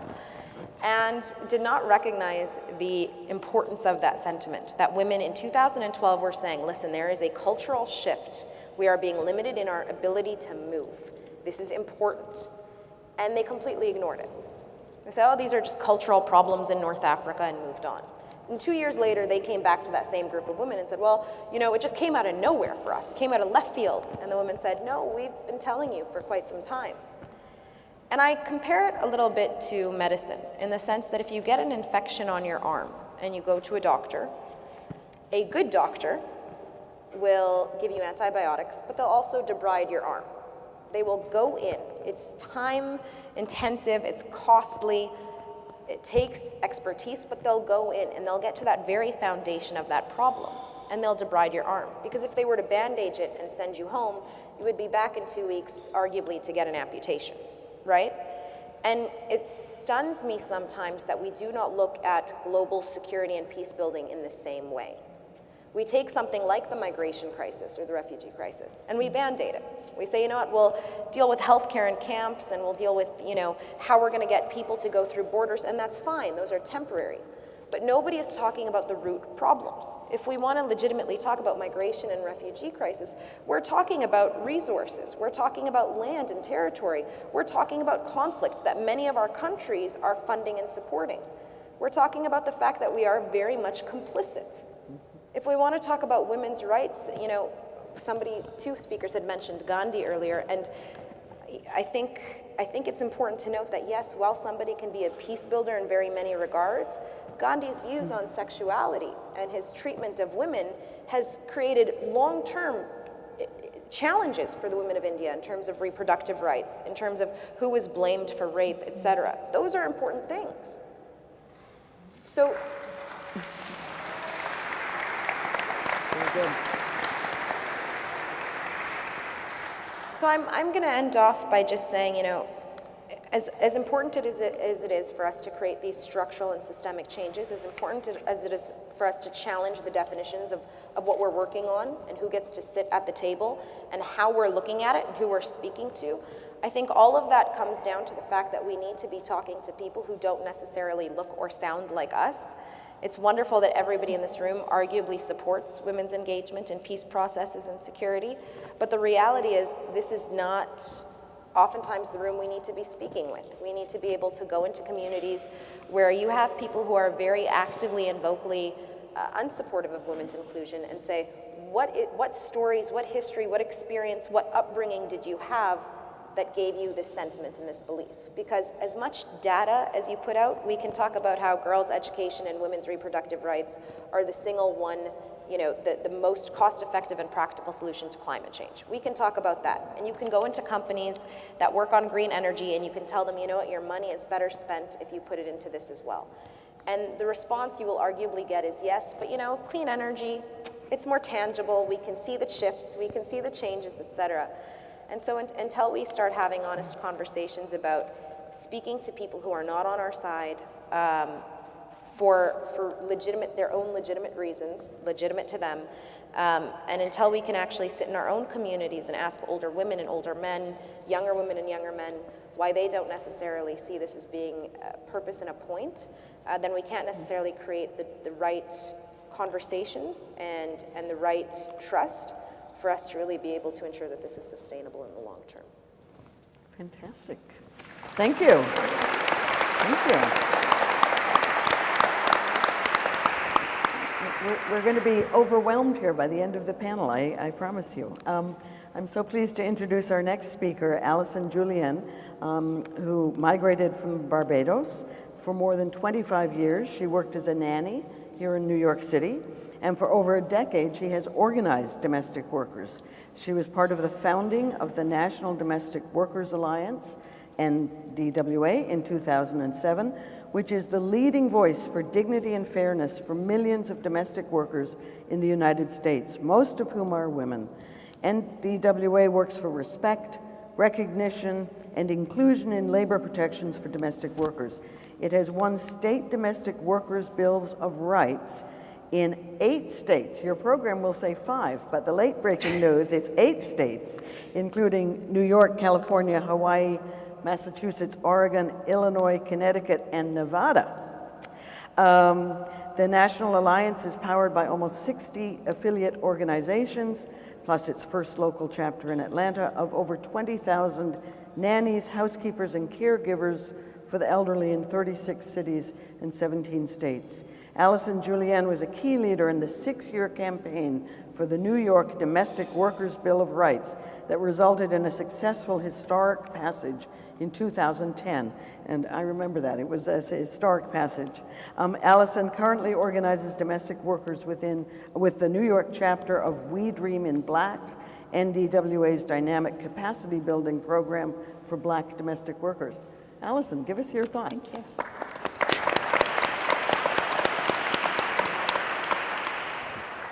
First, I'll start by saying it's really an honor to be here having conversations with all of you about the role that I play as a domestic worker leader. And I want to start by saying that migration is inevitable, hence the reason I'm right here talking to you. Hence the reason I get to talk to you about the workers that we organize daily. We know because of the need in first world countries, many domestic workers migrate across this world daily, from the global south to first world countries. Here in America, 75% of the domestic workers are immigrants. And that says a lot. When we talk about domestic workers, we talk about women who work within the home, nannies, housekeepers, and care providers. These women come because there's a need for the work in first world countries. In the US labor force, we know that there's an expanded opportunity for this work of domestic workers to happen and to take place. That doesn't mean that the conditions are always great conditions. And some of the challenges that domestic workers face when we talk about security, again, not talking about guns, but talking about long hours. We're talking about low wages. We're talking about abuse on the bodies. And as a community, we have to pay attention to what goes on behind closed doors for domestic workers across this country. We know that this is a sector of workers that plays a very important role in the economy of this country and in the economy of the world. And we have to be mindful of the way these workers are treated, the way that society holds space for these workers to have a voice, and for dignity of these workers to be exemplified. When we think of domestic workers and the way that we're seen culturally is that domestic work is oftentimes seen as women's work. And we know across the globe, women's work, paid and unpaid, oftentimes go unrecognized, goes undervalued, and very often uncompensated. There is a close intimacy to domestic work. These are people who care for the lives of your children, the lives of your elderly, and also the disabled in your home. These are people who go beyond the back-breaking work of just providing a service, but also providing love, care, and nourishment to society. Due to the high levels and the demand for domestic work, we see how workers in this political moment are being targeted. When we think of Black and brown domestic workers, and I get to focus on organizing Black domestic workers daily, but I organize all domestic workers. And when we see the impacts of police brutality on the lives of Black and brown bodies, when we see this current moment where immigration is a huge threat for many domestic workers across this country, it begs us to question, what are we doing about it? How is it that we as a society are really calling in this moment to stand in solidarity with these women who play such an important and intricate role in our communities and in our society? I want to say it's important that we recognize the voice of women.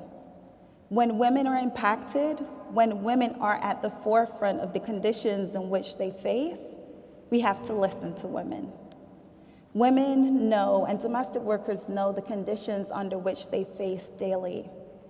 Yet they show up to work, they perform a service, they give care, they give love, oftentimes leaving behind their own families and their own children, which they wouldn't see for many years, if ever at all.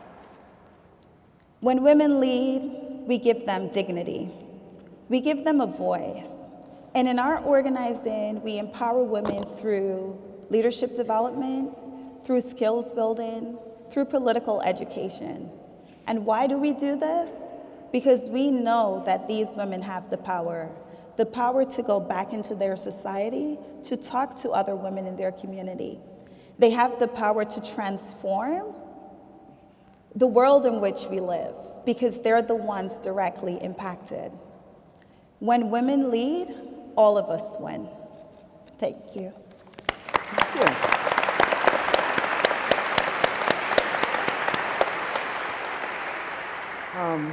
And our third wonderful speaker, Elena Ambrosi Turbay, serves as the Peace and Victims' Rights Protection Delegate at the Office of the General Inspector of the Republic of Colombia. She worked for 12 years for the Ministry of Defense in Colombia in areas related to human rights and international cooperation. She served first as a consultant, later as the Public Policy and International Affairs Private Secretary for the Vice Minister, and subsequently appointed the ministry's Director for Human Rights. In March 2012, she started working at the Office of the High Commissioner for Peace. During the exploratory phase for the peace process between the Colombian government and FARC, she became part of the negotiation table as a delegate for the national government. Subsequently, she was appointed head of the thematic section at the Office of the High Commissioner for Peace. While holding this position, she was in charge of coordinating the advisory group, which supported the drafting of the government's proposals at the negotiation table. As a member of the negotiating team, she formed part of the drafting committee of the final agreement to end the armed conflict and build a stable and lasting peace. And in addition, she lent support, direct support, to the Subcommission on Gender. Leymah will be working with the assistance of a translator today. Thank you. The interpreter, if I may, I prefer that she goes in short phrases so that I don't miss anything. Okay. Well, first of all, I want to thank Ms. Leymah and Michaela for the invitation, the AC42. It's a great honor for me to be here in this launch symposium of the program of Women, Peace and Security and share this panel with this inspiring woman. Thank you very much. Now I'll switch to Spanish. Okay. Bueno, después de, digamos, yo quisiera hacer mi intervención naturalmente siguiendo las preguntas. I would like to do my intervention by following the questions. Pero centrada en el caso colombiano y la But I want experiencia. to center myself or focus myself on the Colombian experience. Como ustedes, muchos de ustedes saben, As many of you already know, el pasado noviembre de 2016, past November in 2016, Colombia alcanzó un acuerdo final con las FARC, Colombia reached a final agreement with FARC. una guerrilla de más de 50 años, It was a guerrilla of more than 50 years, en un conflicto que dejó más de 8 millones de víctimas en and mi a país. conflict that resulted in more than 8 million victims. El acuerdo al que llegamos The agreement reached parte de una visión concreta. starts from a concrete vision. Hay que terminar el conflicto, You have dejar to- las armas You have to end conflict, silence the rifles, y sentar las bases para que se construya la paz con las I comunidades desde los sit down territorios. with the basic so that we can build with the community a peace treaty. Nuestro acuerdo trataba 5 puntos fundamentales. Our agreement had 5 main points: Una reforma rural, a rural reform, participación política y political ciudadana, participation, and citizenship, solución al problema del narcotráfico, solutions to the narco-traffic problems, el tema de cese al fuego y seguridad, cese al fuego, fuego, no entendí. ceasefire, Oh, to ceasefire and security. y el punto de víctimas. The point and emphasizing the victims. Bueno, ¿cómo fue un poco la participación de las mujeres en Let este me tell proceso? you how it was the women's participation in this process. Desde el principio nosotros establecimos una serie de mecanismos de From the participación beginning, we established several participation mechanisms para garantizar que las voces del territorio se oyeran en la mesa de la conversación. so that voices in the territory could be heard at the table, negotiation table. Nosotros hicimos casi 9 foros en el territorio We held about 9 forums in the territory sobre los diferentes puntos de la agenda. on the different points raised by the agenda. Recogimos más de 7,000 propuestas, We collected more than 7,000 proposals. participaron casi 8,000 personas Almost 8,000 people participated on this table, y de estas 3,000 eran representantes de organizaciones de mujeres de los and territorios. of which 3,000 were women representations from the territory. Al final logramos un acuerdo, a mi juicio, incluyente, At the end, we were able, in my judgment, to come to an inclusive agreement. que trata, que reconoce la especial victimización que han sufrido las mujeres en That Colombia, recognizes the acute victimization suffered by women in Colombia. que adopta medidas específicas para atender esa victimización, That has adopted specific measures to end that victimization. que reconoce que las mujeres en la ruralidad colombiana se han visto especialmente afectadas por el conflicto, That recognizes that women in rural areas have been particularly affected by that conflict. y que es necesario tomar medidas afirmativas para garantizar los derechos de estas And mujeres that en we el need to territorio. take affirmative action to ensure the rights of these women. Y por último, que reconoce que las mujeres en Colombia han sido constructoras de And paz lastly, durante la guerra. recognizing that women have been builders of peace in conflict areas. Y que deben tener un papel activo en la construcción de la And paz that they después de la have firma. an active role in peace building. Pero ese acuerdo al que llegamos, fue el resultado de la presión de las organizaciones de base en Colombia. But that agreement was the result of the pressure put on the government by grassroots organizations. Cuando nosotros empezamos las conversaciones, no había mujeres en la mesa de La Habana. When we started discussions, there were no women at the table.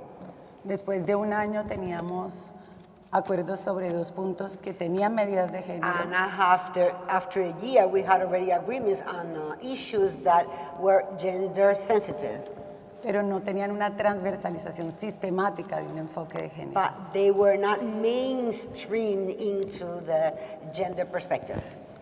Las mujeres en Colombia se unieron en 9 grandes plataformas y redes. Women in Colombia gathered themselves in 9 large platforms. Para un año después de iniciar las conversaciones hicieron un enorme foro After discussions were initiated, they held a great forum, que tuvo participación de más de 500 mujeres de which had the todo el país. participation of more than 500 women from all over the country. Y ellas terminaron exigiendo 3 cosas al gobierno. And they ended up the discussions demanding 3 things from the government. Uno, que no nos paráramos hasta firmar un acuerdo final. Number 1, that we would not leave the table until we reach an agreement, a final agreement. Segundo, que las mujeres querían ser pactantes y no pactadas y exigían mujeres negociadoras. 2, that women not wanted to be the issue of discussions, but wanted to participate in discussion as well. Y la tercera, que los acuerdos tenían que atender las necesidades y las particularidades de las And mujeres. that agreements had to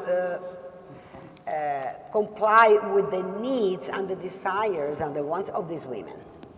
2 meses después se nombraron 2 mujeres negociadoras en la delegación del gobierno. 2 months later, there were 2 women that were named or designated negotiators on the part of the government.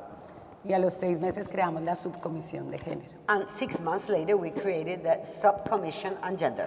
La subcomisión hizo un trabajo de revisión de lo que ya se había alcanzado The Subcommission revised everything that had been reached already, para incorporar un enfoque transversal de género and in order to incorporate a gender perspective, y hizo recomendaciones sobre los demás puntos de la agenda. and made recommendations on other points raised in the agenda. Finalmente, la Finally, subcomisión terminó su trabajo pocos meses antes de The firmar el subcommission primer acuerdo. finished its work like ¿cuántos meses? 2 meses. 2 months before the final agreement was reached and signed. First sign. First signed. Después vino el plebiscito. And then the referendum came about, Nosotros perdimos el plebiscito and we lost it por más o menos 35,000 votos for about 35,000 votes en más de 12 millones de personas que votaron. among more than 12 million people that voted. Y el tema de la ideología de género And the topic of the gender ideology fue usado por iglesias radicales was used by radical churches para votar por el no. in order to vote no. A su juicio, nuestro acuerdo Era un acuerdo que In rompía their la familia. judgment, our agreement was something that would split the family, Que realmente reconocía derechos que no tenía la población LGBTI. that it recognized rights that really the citizens did not have. El LGBTI. LGBTI. The GBTI did not have, I'm sorry. Y bueno, finalmente entramos en una renegociación. And finally, we went into a renegotiation phase. Y en la renegociación And during that renegotiation, estoy orgullosa de decir que realmente no dimos un paso atrás en el tema de enfoque de I género en los am proud acuerdos. to say that we not step back one bit in progressing in these gender issues. Al revés, nosotros Much to the contrary. aclaramos varios conceptos y We creamos clarified several concepts and created una instancia que hoy en día está funcionando, an instance or a level that is already working, conformado por organizaciones de mujeres del which territorio, is formed by women's organizations from the national territory que está encargada de asesorar al gobierno y a las that FARC are en la in implementación charge del of acuerdo. giving advice to the government and the parts that are ¿qué son qué? Al gobierno y qué más? A las FARC And to FARC para implementar el enfoque de género. in order to implement that gender perspective. Ahora, pues llevamos un año implementando el acuerdo. We have been implementing this agreement for a year already. Nuestro acuerdo, como dije al principio, es un acuerdo Our agreement, as I said in the beginning, que se basa en la participación. is based on participation. En nuestro acuerdo, And our agreement, la construcción de la paz depende in our agreement, peace building depends de que haya una participación activa en la construcción de una visión del territorio, active participation for the construction of the vision of the territory, de las prioridades para un territorio, of the territory priorities, participación en la ejecución de proyectos participation in the implementation of projects, y participación en el seguimiento a los proyectos en el and territorio. participation in the follow-up work after the implementation in the territory. En el acuerdo que nosotros firmamos, la paz And the agreement where we sign the peace, depende we del say that peace reconocimiento depends on the recognition de los derechos de las mujeres. of women's rights. La paz en Colombia no es posible Peace in Colombia is not possible sin las mujeres. without women. La paz en Colombia necesita la participación de las Peace organizaciones de las in mujeres. Colombia needs the participation of women's organizations. Muchas gracias. Thank you so much.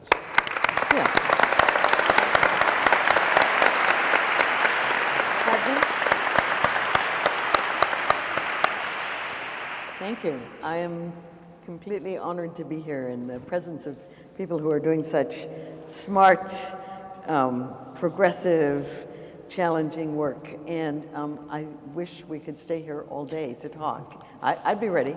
But we have only a few minutes left. So if you don't mind, I'd like to take the privilege of the facilitator to ask a brief question to each of you. And I'll start where we started with you, Ala. I know that we briefly mentioned before that you have some thoughts about taking your global experience and reflecting on security and peace building in North America. And as Leymah and Michaela have clearly identified, this is going to be a hallmark of this Women's Security and Peace program. So in as brief as nutshell as you possibly could, give us a few thoughts on that. I think, so I was born and raised in Saskatoon, Saskatchewan, Canada, until I was 15. Now there's 2 Canadians here, so that's for Canada. And the reality, I think, in Canada is, we have what our government has termed a feminist foreign policy. And yet, internally, you still have First Nations reservations that have a boiling water alert. And I think if we want to talk honestly about women's participation, women's inclusion, women's rights, women, peace, and security, we have to recognize that it's not only women we feel should have a voice, or women who look like they should have a voice, or women who have access to voice or access to resources, but and they're not going to come to Columbia University. we're going to have to physically go to them. We're going to have to go to First Nations reservations and talk to women who are daily facing a different justice and security reality and have a different trust with their government than other women do. And that has to be, I think, part of the architecture of a program, is the recognition that not everybody, not all the women seated around the table trust in you as an institution or as an organization to have their best interests, because historically government and academic institutions have not had their best interests. That is not a relationship that they can build on. And I think we have to be very fair to that. I mean, we have a huge challenge in Canada of murdered and missing Aboriginal women. And our government, in my opinion, has done very little. And the hypocrisy that Leymah was talking about earlier, I don't think as a government you can espouse a feminist foreign policy if women in your country, because of their background and ethnicity and race, are unprotected. I do not think that's legitimate. It has to start at home. And you won't trust a politician who says he's pro-women's rights if you know that he's violent to his wife and his daughters and sons at home. So I think we have to be very honest and say, in North America, we have a lot of the same challenges. Those challenges have an added dimension of the reality of our multicultural countries, of race and ethnicity and religion. And oftentimes people will talk about women's rights, corporations will, governments will, and they will bring a uniform set of women, and they will oftentimes not bring women of lower income, of different race, different religious backgrounds, of different ages. And so I think we have to be cognizant of that and say that if this is going to be an effective program, if this is really going to break the mold, if it's going to be cutting edge, it first and foremost has to go to the women, and it has to go to women who look and sound and work and act differently. Thank you. Yes.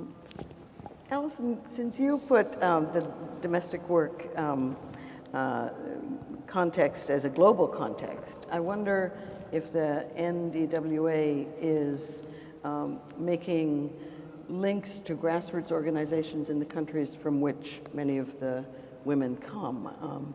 Do you have links to grassroots women's groups in the Caribbean or other regions to kind of share strategies and to start the struggle for social justice for domestic workers at the home site? Absolutely. We know domestic work is the world's best kept secret. That is until most recently. So the National Domestic Workers Alliance partnered with the International Labor Organizations. And through those conversations, we're able to build relationships with domestic workers across the globe. So we focus on the relationships we have with domestic workers in Mexico, in Trinidad, in Jamaica, in Hong Kong. So it's really important that when we think of domestic work here in the US, we're bridging these gaps with domestic workers across the world. And what we see is that our conditions are mirror imaged. And how do we begin to really have those conversations that we are looking at those issues and coming up with solutions? And being a part of the campaign here in New York, where New York became the first state to win a Bill of Rights for domestic workers, what empowered me the most was knowing that as a domestic worker, I was a nanny at the time, that I was also building with other domestic workers who looked like me, some who didn't and who didn't speak the language, but we got together because we had a common cause and a common issue. And for 6.5 years, we lobbied because we believed that the conditions across the city needed to change. And with the National Domestic Workers Alliance, we see how nationally it's the same. So we've gone on to win in 8 states, and with the International Labor Organization, we have Convention 189 that's ratified in many countries across the country, the US not being one of them. Okay, we'll leave that there, hanging. Elena, could I just ask you quickly to describe, it seems to me from what you've said and from the limited reading I have done, it seems that the Colombian peace negotiations have been more successful than many, in bringing gender and feminist perspectives and women into the process. And obviously that's attributable in large part to some of the very successful strategizing and the participation mechanisms you put in place.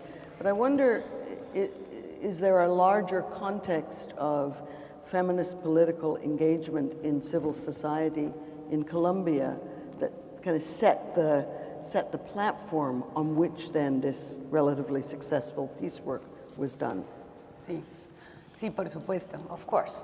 Como estaba comentando, digamos, más allá de los mecanismos de As I participación was saying before, going beyond the mechanisms of participation, realmente lo que incidió para que hubiera una mayor this participación is de la what mujer really contributed to have more participation. fue la organización de las plataformas y redes de mujeres The women's organization and platforms que pidieron al gobierno la inclusión de ese enfoque de género. that demanded from the government the introduction of this gender perspective. En Colombia, como en muchas partes, In Colombia, as in many other places, el movimiento de mujeres no es unido, the women's movement is not really united, pero la paz los unió. but peace has united them.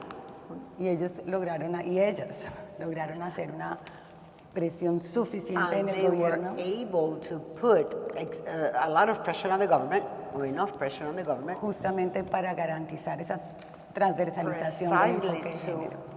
to facilitate this mainstreaming. Y siguen ahora apoyando la implementación del acuerdo, And they are still working on the implementation of the agreement, unidas en esta gran plataforma nacional united in this national platform. que se llama Cumbre de Mujeres por la Paz. And that is called the Women's Summit on Peace. Wonderful, wonderful. Well, I'm so regretful that our time is at an end, but this is what women's security and peace looks like. So thank you very much.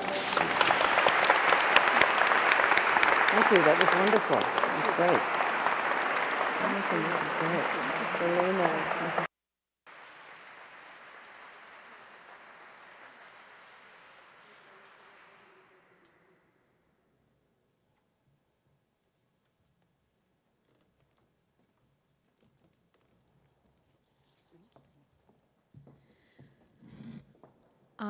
My name is Abigail Disney, and I am one of the early supporters of this program and an enthusiastic booster of it.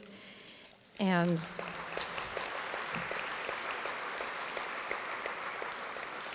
thank you so much. And I'm so grateful for all of you coming, and I hope you're as excited as I am, because I think this is pretty spectacular work. These are some of the freshest and most important voices in the building of peace around the world. So I get to introduce you to another fresh and important voice. You can read her bio in your program. I will not bore you by reading a bio. What I will tell you about Chirlane McCray, our Right Honorable First Lady of the City of New York, is that she is the real deal. Chirlane McCray has worked all her life as an activist, as an advocate, as a feminist. And so she has, I am really annoyed by the words "in her own right," but nevertheless, in her own right, worked and stepped out on issues that are so important to the people of this city. She's been particularly active around the Thrive program, which we've spoken about extensively, which is doing some of the most important mental health work in the city that I've ever really encountered as a grant maker. And if you want to do school reform, if you want to talk about violence, if you want to talk about prison reform, if you want to talk about homelessness, if you want to talk about anything that's a hot topic right now, you better be talking about mental health. She's also an activist on LGBTQ issues. She's an activist on women's rights, on homelessness. She's convened mayors of 200 cities in talking about expanding the Thrive program nationally. She is one of the most effective first ladies, I think, that any of us can ever be lucky enough to have. So it's my pleasure to introduce you to Chirlane McCray.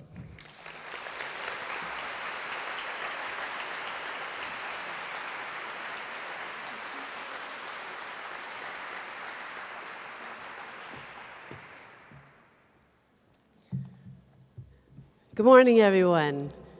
Is it still morning? And happy Friday, if that means anything to anyone anymore. Thank you, Abby, for that very kind introduction. You inspire me with your work and everything that you're doing to build a culture of peace here in New York City and around the world. And I want to thank Leymah and Michaela for hosting today's discussion and for broadening the discussion of peace, security, and the role of women in achieving these goals. I am so honored to speak with all of you today and to be in the company of truly extraordinary women who have shared their perspectives this morning. I come to this role as First Lady having lived a full life. I like to let everybody know that. Yes, I've had a lot of life. I've been a member of many different kinds of communities, from the white suburbs of the Northeast to Little Caribbean in New York, to the gay and lesbian communities. Some have had an equal voice, sometimes no voice at all in government or politics. I've experienced discrimination, violence, physical, emotional, and economic, and I have witnessed even more. But because this is America, when I think about peace and security and those who do not have it, I think about women who fear the return of an abuser when a key turns in a door lock, or the women worrying about getting evicted because their paychecks don't stretch far enough to cover rent and childcare and food, even though they work just as hard as their higher paid male colleagues. I think of the transgender person who walks extra quickly down a certain street, or the lesbian couple that wait just another few blocks before clasping hands. I think of the women harassed daily at jobs they need to feed their family, and women with disabilities who fight for accessibility, and the undocumented mother who feels sick but is too afraid to go to a hospital. I think of the women suffering from mental illness, living in a shelter with their children and struggling to care for themselves and their children properly. Right here, in the largest, safest city in the United States, an international community with cultural roots that spread across the country and across the globe, and certainly across our country, there are still too many women filled with fear and insecurity. If a woman cannot feel safe and valued inside her own home, her workplace, or her community, there is no peace and there is no security.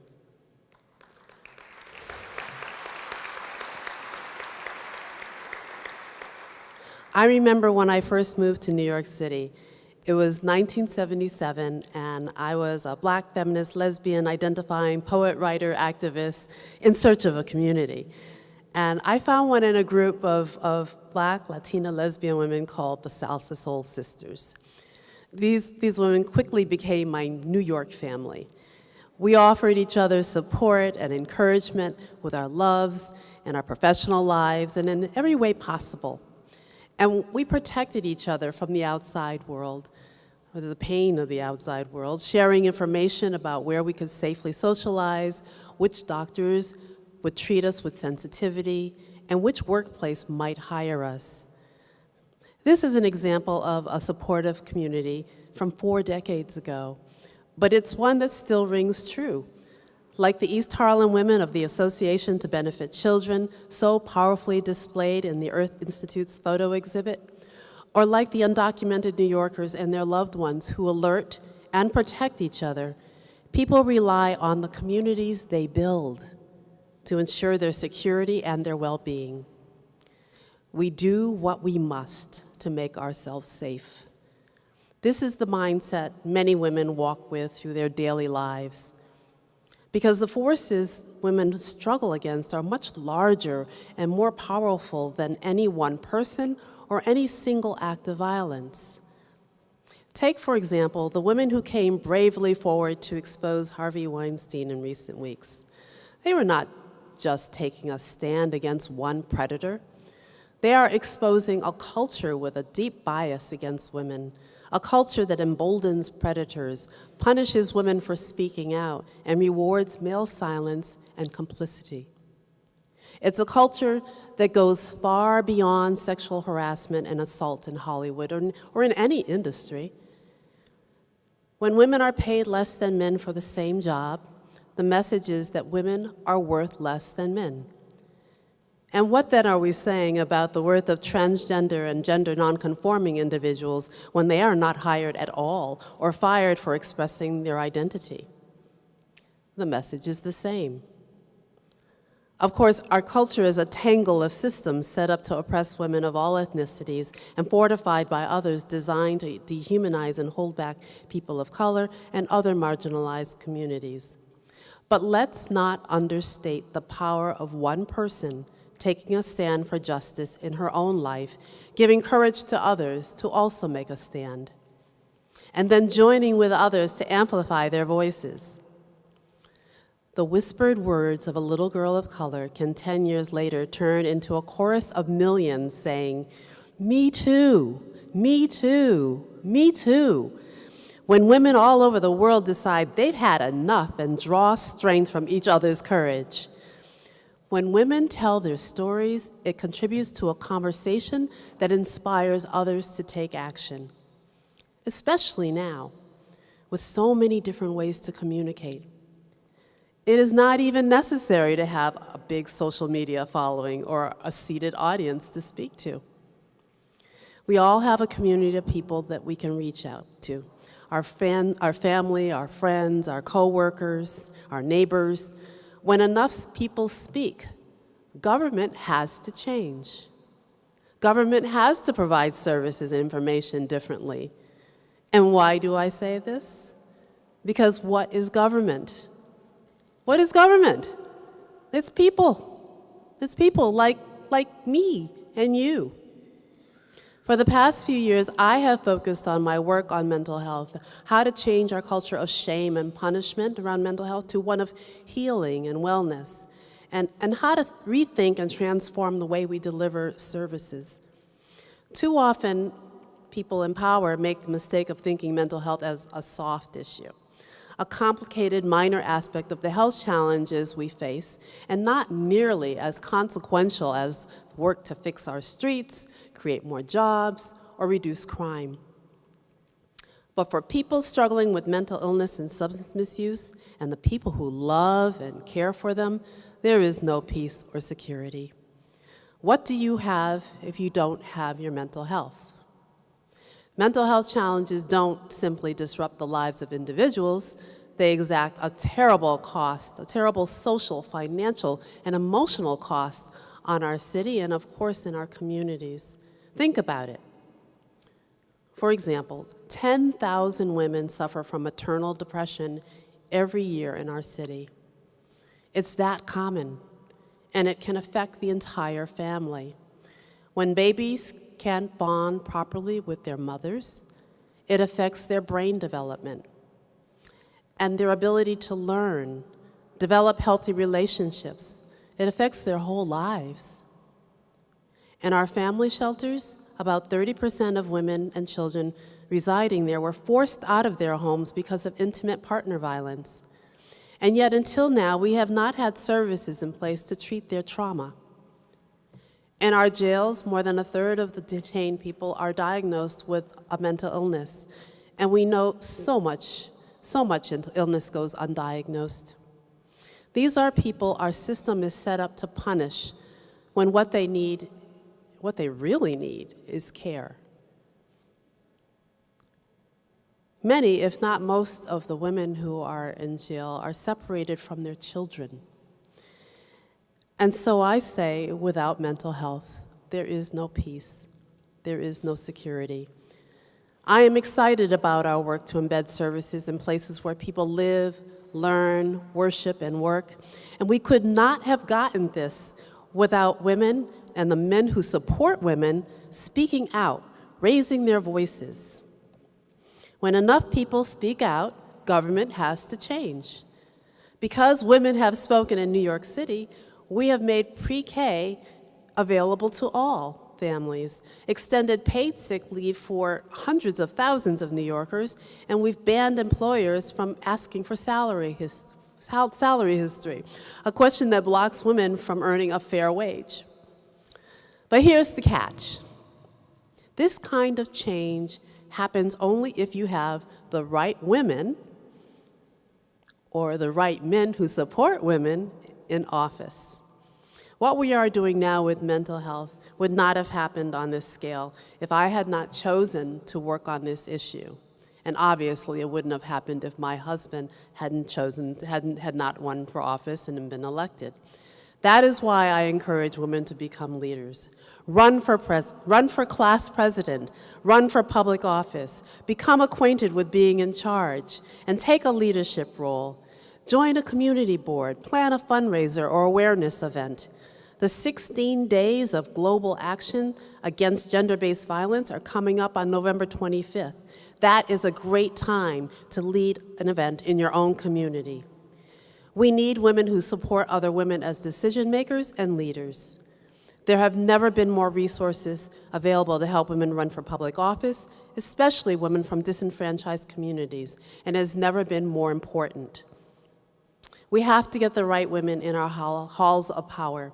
We must take on the mantles of leadership and use our voices if we are to have the peace and security that reflects the reality of our lives. I want to leave you with the words of the peace activist and poet Suhair Hamad, born in Jordan to Palestinian refugees and raised in Brooklyn. This is from her spoken word poem, What I Will. I will not dance to your war drum. I will not lend my soul nor my bones to your war drum. I will not dance to that beating. I know that beating. It is lifeless. I will craft my own drum, gather my beloved near, and our chanting will be dancing. Our humming will be drumming. I will not be played. I will not lend my name nor my rhythm to your beat. I will dance and resist and dance and persist and dance. This heartbeat is louder than death. Your war drum ain't louder than this breath. Change begins with each one of us as individuals. We must craft our own drums and then drum and chant and dance and breathe together. Together, we are unstoppable. Together, we can achieve peace. Thank you so much.